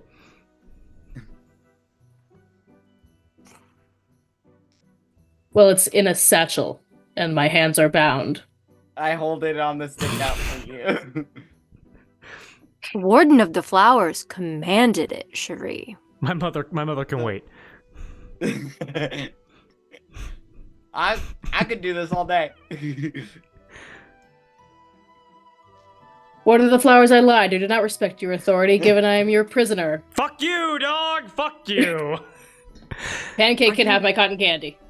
Are you like not allowing yourself to have anything good Let's ever again? go. Pancake, you don't get it. I put it back in the satchel. Put it back in and I there. put it away. We're going! And Spritz goes, ah! And Minhui just starts going forward again. Ah! Yeah. Are we going, so now after the cotton candy store, we are going... Straight to the castle. Straight to the capital? Got it, straight to the castle? Awesome, sick. Okay, then, as we...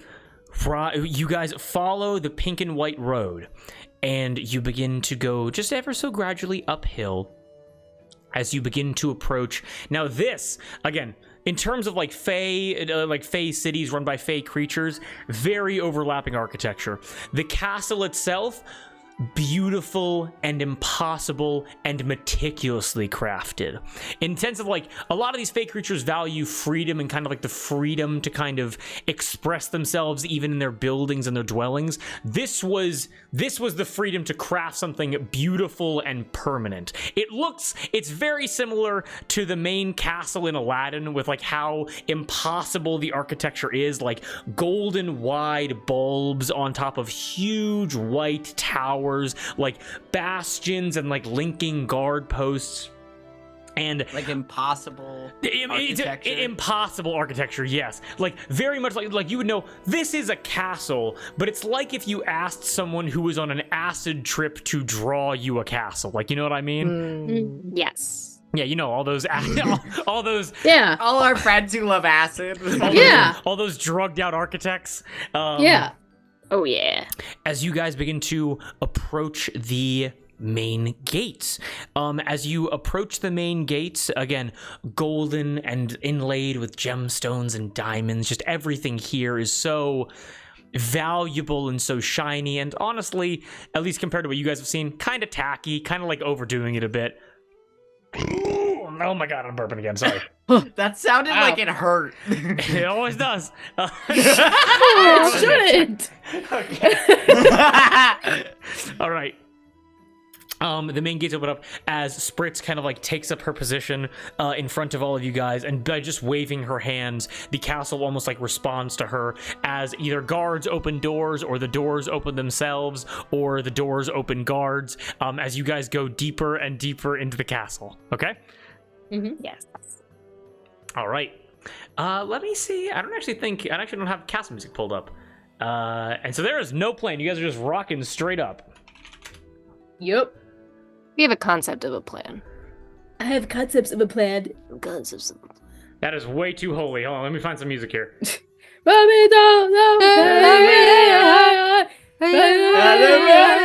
Perfect. Where the protagonist commits infidelity. That's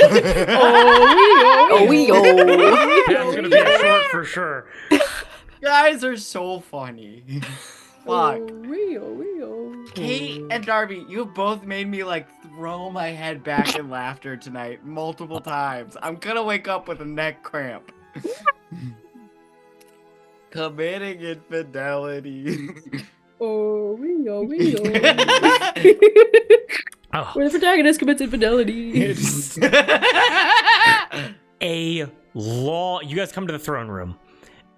Wax, you have seen this room maybe. How many times do you think you've been like this deep within the castle before? Probably like can count on like less than one hand. Okay, got it. Like very few. Got it. So you definitely do have. So you remember this throne. This is like where balls and feasts are usually held very randomly. A lot of holidays are decreed very like off the cuff here. So you remember this room from like, I mean, honestly, I would say this is the room where the party was held, where you did the thing that got you banished. And the way I can describe this room to you guys is it's a long room. It's like unnecessarily long. It's like a football field long, with like at every maybe like 10 or 20 yards, large white pillars with pink gold wrappings around them to look like rose trellises, essentially. Like the constant like vines and leaves and roses growing off of them. You're able to notice that to your left and to your right as you kind of enter in, there are these like elevated, like railed off, like viewing areas for like noble observers to come and have an excellent seat to whatever like noble decrees are being done. Maybe there are weddings being done here. Maybe it's like some kind. And honestly, Wax, I think your memory is you remember this room being absolutely jam-packed with people when your punishment was decreed upon you, as people were able to see you kind of be banished. You're able to notice kind of like as you're walking down, kind of just taking in like the grand like marble of the Fae architecture. You're able to notice that right before you get to like the back, like the back wall of this throne room, that there are armored guardians of the Seelie court who are dressed very similar to Pancake. Again, different Fae races of all kinds, but all kind of like in plate mail armor with swords, kind of just like at like, you know, not weapons drawn, but kind of just like at the ready, blocking off a very small staircase that leads up to an elevated throne. And hold on, I'm just making sure I get my notes all correct here. What the hell was I trying to say here? No idea. Oh my god, Drew was popping off with this, and then I want to know what it says. Drew felt. This is. I think Drew also wants to know what it says. I gotta get closer to it. Anyway, okay. As your eyes go up the stairs, you realize something. That's what I was trying to say. From the moment that you entered into the castle to the moment that you arrived in this throne room, you have still been following the pink and white gemstones as they cut a line straight through the castle in a direct path leading through this throne room for 100 yards, going up the staircase and concluding at a throne. You're able to see a throne built from antlers and rosé bottles. with the like keratin of the antlers having grown through the glass to create a throne that is adorned with plenty of white and pink. It's almost like a bony Christmas tree that has been transformed into a throne. And sitting on the throne, you are able, very properly, like legs crossed, you're able to see an older woman. And I'm going to send out what this woman looks like very quickly. This might not work. Show to me, please. Darby, help! It's not working. Ah, Here, let's see. Oh, let's I have to race. find her. Let's race to see who can get it Show first. to me, please. Here we go. Show to Time me, look- Rachel. Girlie, where That- are you? Time to Hey, look at the girl. lady queen. I gotta find it. Hey, girly. iCloud. Girly. Girly. iCloud. Desktop. Save to keep. Don't save it. Hold on. No, I can't do it. I can't send it. Damn it. Projects. Where Projects. are you? Where are you? are Quick break. We you? gotta find an image real quick. All good. I'll cut are this. you? Cut this. Cut that. Cut it, Cut that. cut it, cut it. Cut it. My that. favorite bit that I started doing is like pretending that like I'm in an interview, and so I'll go like, okay, cut that. All right, so back But into. I've gotten to the point. You should know this too. Not this, Mac. I want to search the cloud. Here, I knew this. Here you go. The cloud. I don't. The I don't. cloud. I There don't we want go. to. Wow. Let that know that- let me know if Hello, that comes through. sailor. Excuse me, mother. Apologies. Mother? Mother. Apologies. Mother? Mother. Apologies. Mother. Damn. Wow. Respectfully. Woo. Ow. Go. She has black skin like Spritz, with rosy pink cheeks adorned with white freckles. Her eyes are purple, and her hair is in long braids, and is colored a lovely shade of pink, once again matching Spritz. She has elegant silver jewelry on her neck and shoulders and ears, adorning a black dress cut up to the thigh to expose one leg. Her ears are extremely pointed, only overshadowed by the fully grown antlers coming out of her forehead. Finally, she wears a crown of white roses and holds a staff made out of an ancient, twisted white wood.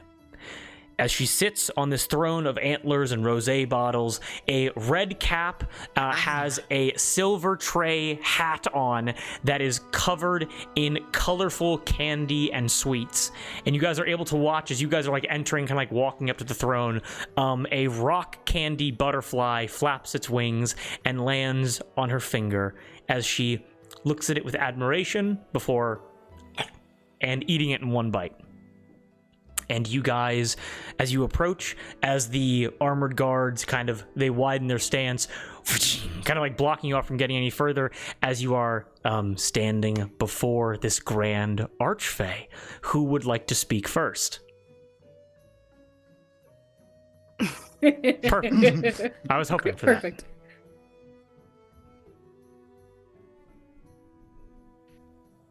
I kind of bow. Hello. It's been a while. Your Thanos.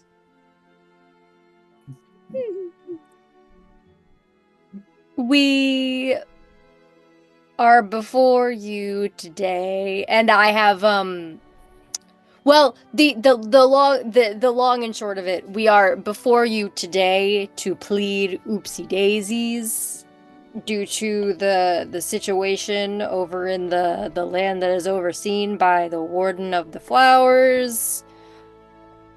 And also wanted to check in and see how you were feeling, maybe about like the banishment stuff and the curse stuff. We have supplemental information. That's not the whole thing. That's not the whole plea. But that's kind of the intro, if you will. I don't like the music change. Sangri has her head locked on the tray with the candies. She glances over. She glances over towards you. I casted it. Before we entered, I casted Enhance Ability on Wax and gave it advantage on charisma checks. Thank you. As you are saying that, she continues to eat. And even after you are done speaking, she continues to eat all of the sweets and all of the cakes that are on the tray until the tray is completely finished. And I add on to that as well. And I say, neither here nor there, but we were attacked by Oral the Collector, and he fell from the sky, and we took him down and saved the lives of the Warden of the Flowers, and Where did he put it? where's his name? Royal Guard Pancake of the Seelie Court, sworn sword of sweet hearts, protector of the Warden of the Flowers. She takes her hand, she raises it, and she brushes the crumbs off of the red cap's hat before flicking her wrist as the red cap runs off very quickly to get out of the throne room. Sangaree stands from the throne. She has still not said anything. Her face is largely, at least with hearing you guys, expressionless, completely. She stands. Again, flowing black dress. How tall is she, by the way? Because Spritz is like 4'6". Spritz is very small. She, I think, is taller than Spritz, but is not very tall. But, like, from her presence, like, you would think she was much taller. Like, if someone told you, like, oh, she's, like, 5'3", you'd be like, what? The closer she gets, it's like, what the fuck? She's actually kind of short. Like, she's Yeah. little. She stands from the throne, and she walks down the stairs as the guards, as they let her pass, as they then begin to like come up with her and begin to like make a somewhat like a half circle and begin kind of getting around you guys. She looks at each and every one of you. And then she looks to Spritz, who's still atop of Minhui at this point. Or would she have dismounted? How tall are these ceilings? Enormous. Horse in the castle. Yeah. He can still be on the horse. You're able to watch as Sangaree approaches, looks at Minhui. She goes, and she flicks her hand, and you are all able to smell your favorite food in this moment. You're able to smell black coffee. Hawthor, what was your favorite food again? Was it blackberries? What? Was it blackberries or was that someone else? That was a lot. That was a lot. Sorry. I don't. Well, her favorite food is her mother's curry. Sure. I don't remember what her favorite sweets were. You smell, how about this? You smell piratey grog, which reminds you of what you would drink with your mother's curry. Wax, you are able to smell, and this is, I mean, here's the thing. You are able to smell an overwhelming amount of sweetness because it is as if you are casting every spell you can cast at once. As Minhui turns back into raw storm clouds, and is sucked back into your bottle, Cherie, that is on your hip, that where you keep Minhui's storm form. Sangaree approaches Spritz, and kind of like stands above her, which is funny because she's 5'3" and Spritz is 4'6", and without acknowledging any of you, looks to Spritz and immediately says, "How is it that I can send you to the farthest reaches of our protected lands, and you can still find a way to be a problem?" Spritz is very quiet, and Spritz is looking at the floor. "If my understanding is correct, you have brought these travelers into our most revered home because they pled oopsie daisies, which is their right. However, we now need to put together a host, as we need to entertain some guests from other planes who are soon to come here as a result of your guests, and you do not see fit to inform me of this? And let us not forget that you have brought her. That you have brought her. A true vampire into the center of our capital, looking upon an archfey. And apologies if my information is inaccurate, but I have been told that you had plans to marry this creature, to bring her into this noble court, to allow her to have a say in the decisions in the courts of the Feywild. What do you have to say for yourself? And once again, Spritz is silent. Does anyone intervene after this chastisement is done?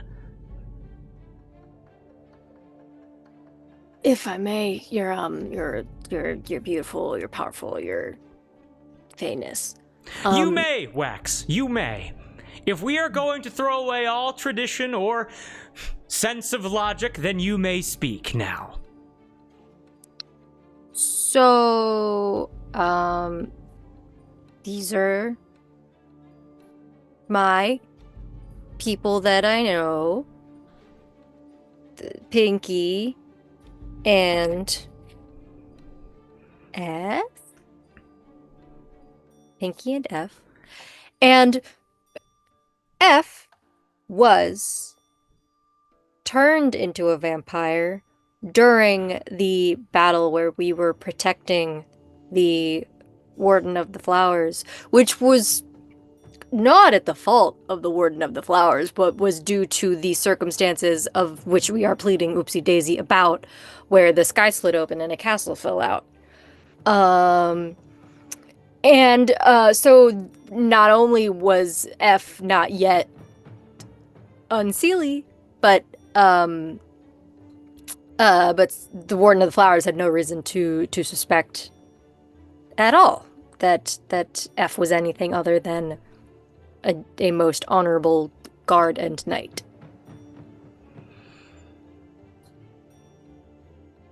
Sangari walks up to you, Wax.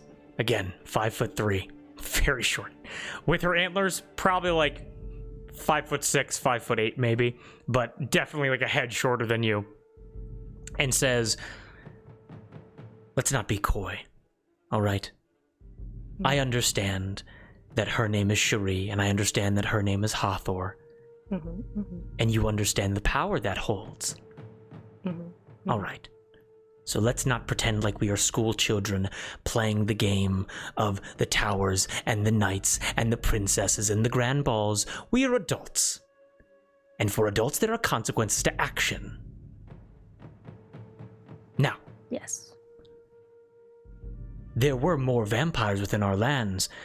Quagmire's report to me said there were vampires inhabiting the Krogbog Slog underneath the vagina in the sky. And they have been dispatched. It is my understanding they have been dispatched by those in this room. Is that correct? Yes. Excellent. And you are here to plead oopsie daisies. Meaning that you wish to undergo a proper trial.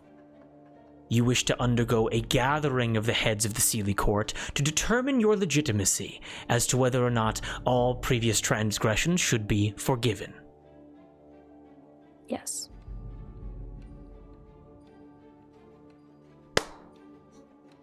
More than okay. More than all right. But that leaves the question as to what we are going to do with her. The true vampire who is standing not 6 feet away from me. Tell me, Cherie, You so boldly came here. Even in chains, I know my daughter did not think to put those on you. So you must understand that your position is a precarious one. What do you hope is going to happen?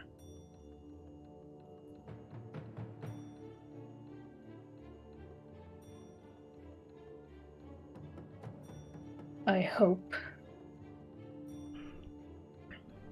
that my compatriots are able to plead our case, and that we are able to leave your plane forever.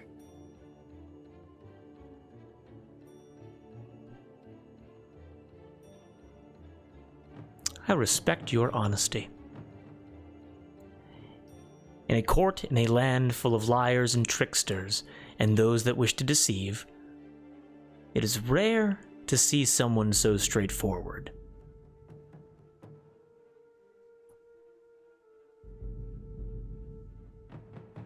I suspect that it is. And you, Hathor. You discussed a visitor. You discussed a collector. Should I be expecting this collector soon? Anytime, really. Incredible. Well, we'll have a room prepared. I wouldn't welcome them in if I were you.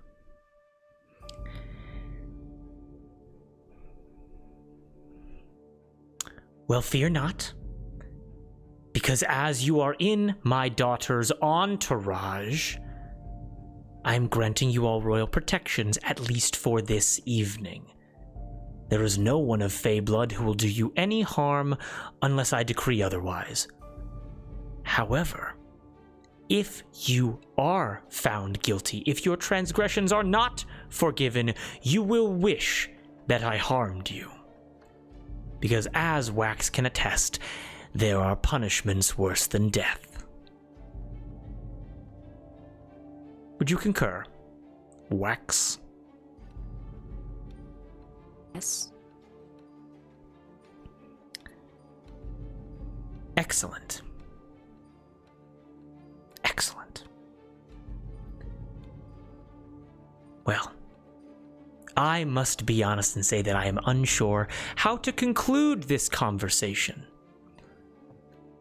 So, I guess as I contemplate what I wish to say to each of you next, I will let you know that I expected your presence and have prepared rooms fitting each of you. If you wish to bunk together, you may. You will also be provided with any number of clothing or food that is desired. Does it sound acceptable? I would very much like it if we could bunk together. All three of us. Then you may. You may go and you may find whichever room suits your styles best. The rules and regulations of your trial shall be discussed tomorrow after we have had time to calm ourselves so that we may remain impartial in each of your judgment. Acceptable? Mm-hmm. Fantastic. Daughter, report to my chambers at once. There are many things that we need to discuss. And Spritz, usually very happy-go-lucky, like, very kind of like airheaded, hands behind her back, is kind of like head tilted towards the ground, and immediately gives a quick glance to each of you before turning, walking through the line of armed guards, and heading off to her mother's chambers.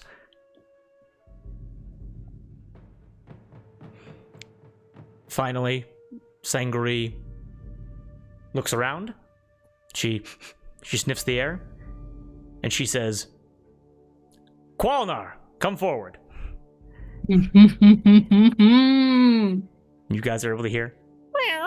And you're able to see the orange cat, brown stripes, white fur, walk forward, crawl around her leg before pouncing up and landing up into her antlers, like it's like a little bit like a cat bed, as Sangari looks to you and says, "And trust that your behavior will be closely monitored by my spy master." Already has been. Qualnar speaks straight up in common and says, What a dick. "I must say I believe that the Nephilim's chest is the warmest during the evening.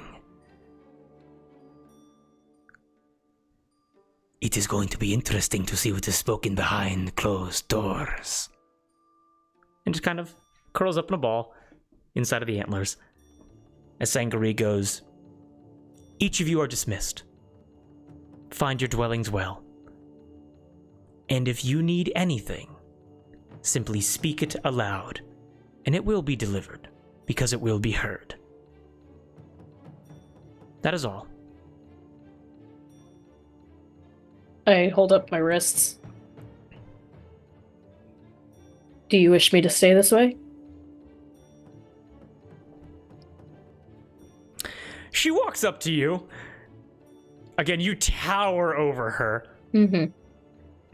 She touches onto the chains, and you are able to watch as the strands kind of connecting the chains, as well as the chains, as well as like the handcuffs themselves, they begin to turn into black licorice and just begin to fall apart and fall to the ground as your hands are freed. She says,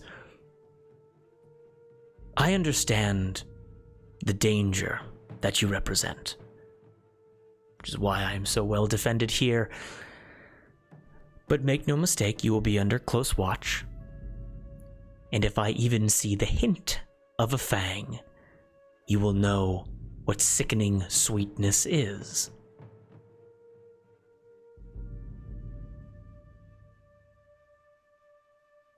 Understood. "Well, with that, I promise to be more pleasant in the morning, but I'm going to retire to my chamber now to have an educational discussion with my daughter. Thank you all for returning her safely to me."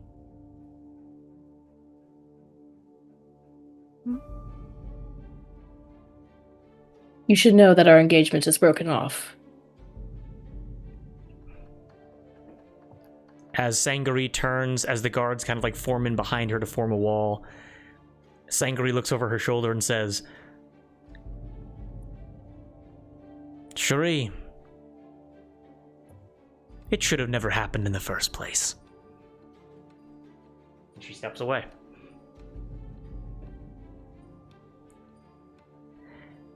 And with that, we are going to end tonight's session. No! No! God damn it. Woof. Ladies and gentlemen, we all having a good time? Oh yeah! Yes, yes, Oh, and yeah. yes. Kick ass.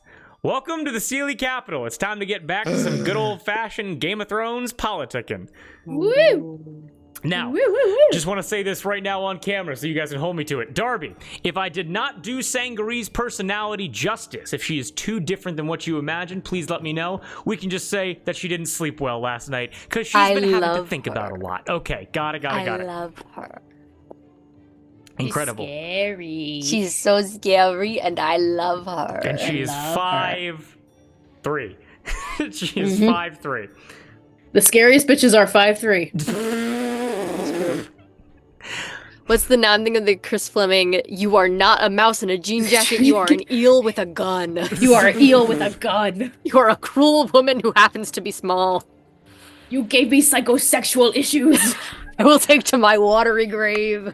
So yes, here is my idea for how the next couple sessions are going to go. Let me know if this makes sense. This initial introduction was supposed to be posturing. It was. But the next day will be Sangari probably meeting with each of you individually, meeting with you as a group, having lavish feasts, as well as welcoming guests as well, visitors from other planes. So get excited for that. The rules and regulations of your trial will be discussed, and then probably the session after that, there will be... Well, there's going to be the trial itself, and you guys are going to meet... I finally got it all prepped out. You guys are going to meet the courts that fall within the Seelie court, the heads of the different factions of the Seelie, and they will be the judges of your trial. They will determine your guilt or innocence. Cool. Yeah. Very cool. And also, something that I thought of definitely visible here. Spritz is the child of Sangaree. Mm-hmm. So, there is a difference between child and daughter. Does that make any sense? Yeah. Yeah. It's like, you are my blood, you're an Archfey, you're a kin of Archfey, you are very important. That doesn't mean that I like you. That doesn't mean that you're yeah. Woof. Everything makes sense. Hathor was sitting there going, everything makes sense now. Yep.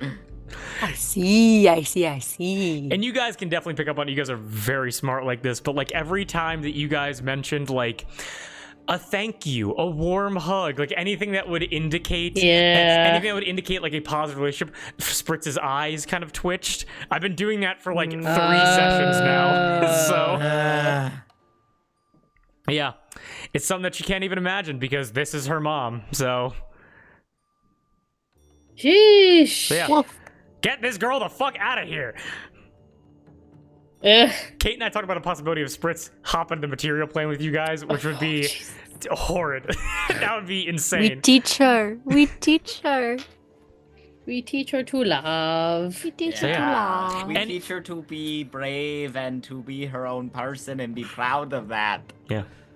And also, yeah, and of course, you know, it relates well to the themes of love. Speaking about love, loving when it's hard. What a fucking, what interactions. I don't think I've ever seen these characters interact in this way before, and I am eating it up. I love drama. I am so curious to how Cherie is reacting to all this, because on Hathor's side, Hathor's just like, everything I say is wrong. Everything I say to this woman is wrong. It's not the right thing to say at this moment. I'm fucking this up so bad. Man. Yep. My original approach, and y'all know this, was Wax was gonna be like, "Oh, my forgiveness isn't good enough for you." But now, watching Hathor do everything in her power to, like, make Cherie understand that she loves her, and seeing Cherie deny it at every turn, now Wax is actually angry. Yep. Wax is like, "Oh no!" Yep. You made Pookie cry. Now you must Pookie cry. cry. Yep. We made a pact that we would look after Pookie. You You are like Pookie. I like Papa. You are like Papa. Yeah, I love it, and I also love like just like the interactions of Spritz looking for more information, but get like and it's a veil of how do we talk about this when no one wants to talk to Spritz? No one wants to. You know what I mean? It's like how do we possibly push that through the clogged hole that is Spritz? So Hey yo. oh whatever. Hey yo. Hey, yo. We're gonna I'm not the one who said extrude hole. this bitch. So yeah, any other thoughts to anything? Also, Qualnar. My Qualnar! I Qualnar! fucking called it. My original thoughts for Qualnar was to have him be like the big, strong, like fucking insufferable monster. And it's like that would have been so. We already have that with the All God Cleric. I basically just took the idea of Qualnar and just gave it to the All God Cleric. But like I was like, it's all about Fae. This is gonna be much more like there's not gonna be any combat for like 3 sessions. It's all gonna be about what you say, who you say it around, what can be used against you. And I think having a spy master, also it's a Cheshire cat by the way, having a constant like level of we need to be very posture. We need to be very like careful how we say things. I'm very excited for that. Spicing up RP. Oh, I got a spell I want to try to give us some privacy. Incredible. Looking forward to it. Ooh. Was his name always supposed to be Qualnar? Yes. So That's amazing. So I first told this to Kate, and I was like, when you guys get to the Feywild, I'm not gonna make up a lot of names. I'm gonna like make them up on the spot, basically, like using my stupid little like Blingsley or whatever, like stuff like that. And Kate was like, "Are we gonna meet Qualnar?" And in that moment, I went, "Uh-huh," and I went, "What the fuck am I gonna do for Qualnar?" So Amazing. kiss your cat. I love Qualnar. I do. Yeah, he's just a little troublemaker. He sure is. He's a snitch. He sure is. The Yeah. snitch. Yeah, and like, and it's funny because Spritz is not a good person in my mind, but I feel for her.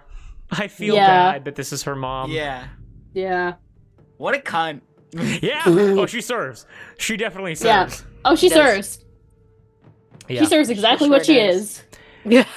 And also, I'm so That excited. is a...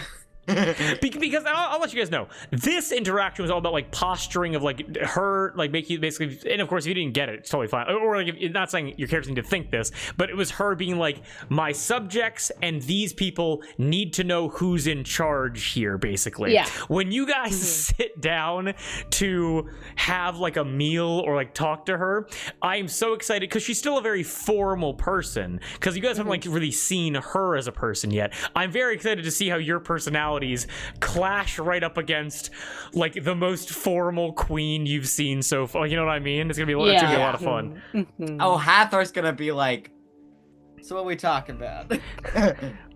Aren't you a lady of healing? And your legs are so wide open when you sit. Yeah. What does that have to do with healing? I could show you some tricks if you want. It would heal my... No. I haven't had sex in 700 years. Oh, By what? choice? Is by choice? I've never found... I mean...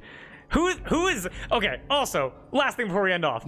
I'm gonna fuck Spritz's mom! Darby, I'm gonna fuck Spritz's mom! Don't... That's how I'm gonna save us all, guys, Wasn't on don't my worry! bingo card, but... Hey, you did tell me that Hawthorne wanted to sleep with more women. This is the This mountain. is a woman. This is a woman. This For is my my Everest. Everest! I have a question, Darby. Did Spritz just come into being, or is there a father somewhere? How does that work? Which is over 700 years old? I don't know. I just said a number. I don't know. My dreams were shattered years ago. Yeah. How many years ago? How old are you? I'll have to think about it. Okay. Because How are Fae born? How are Fae made? honestly, Where do Fae come from? I have thoughts. The idea that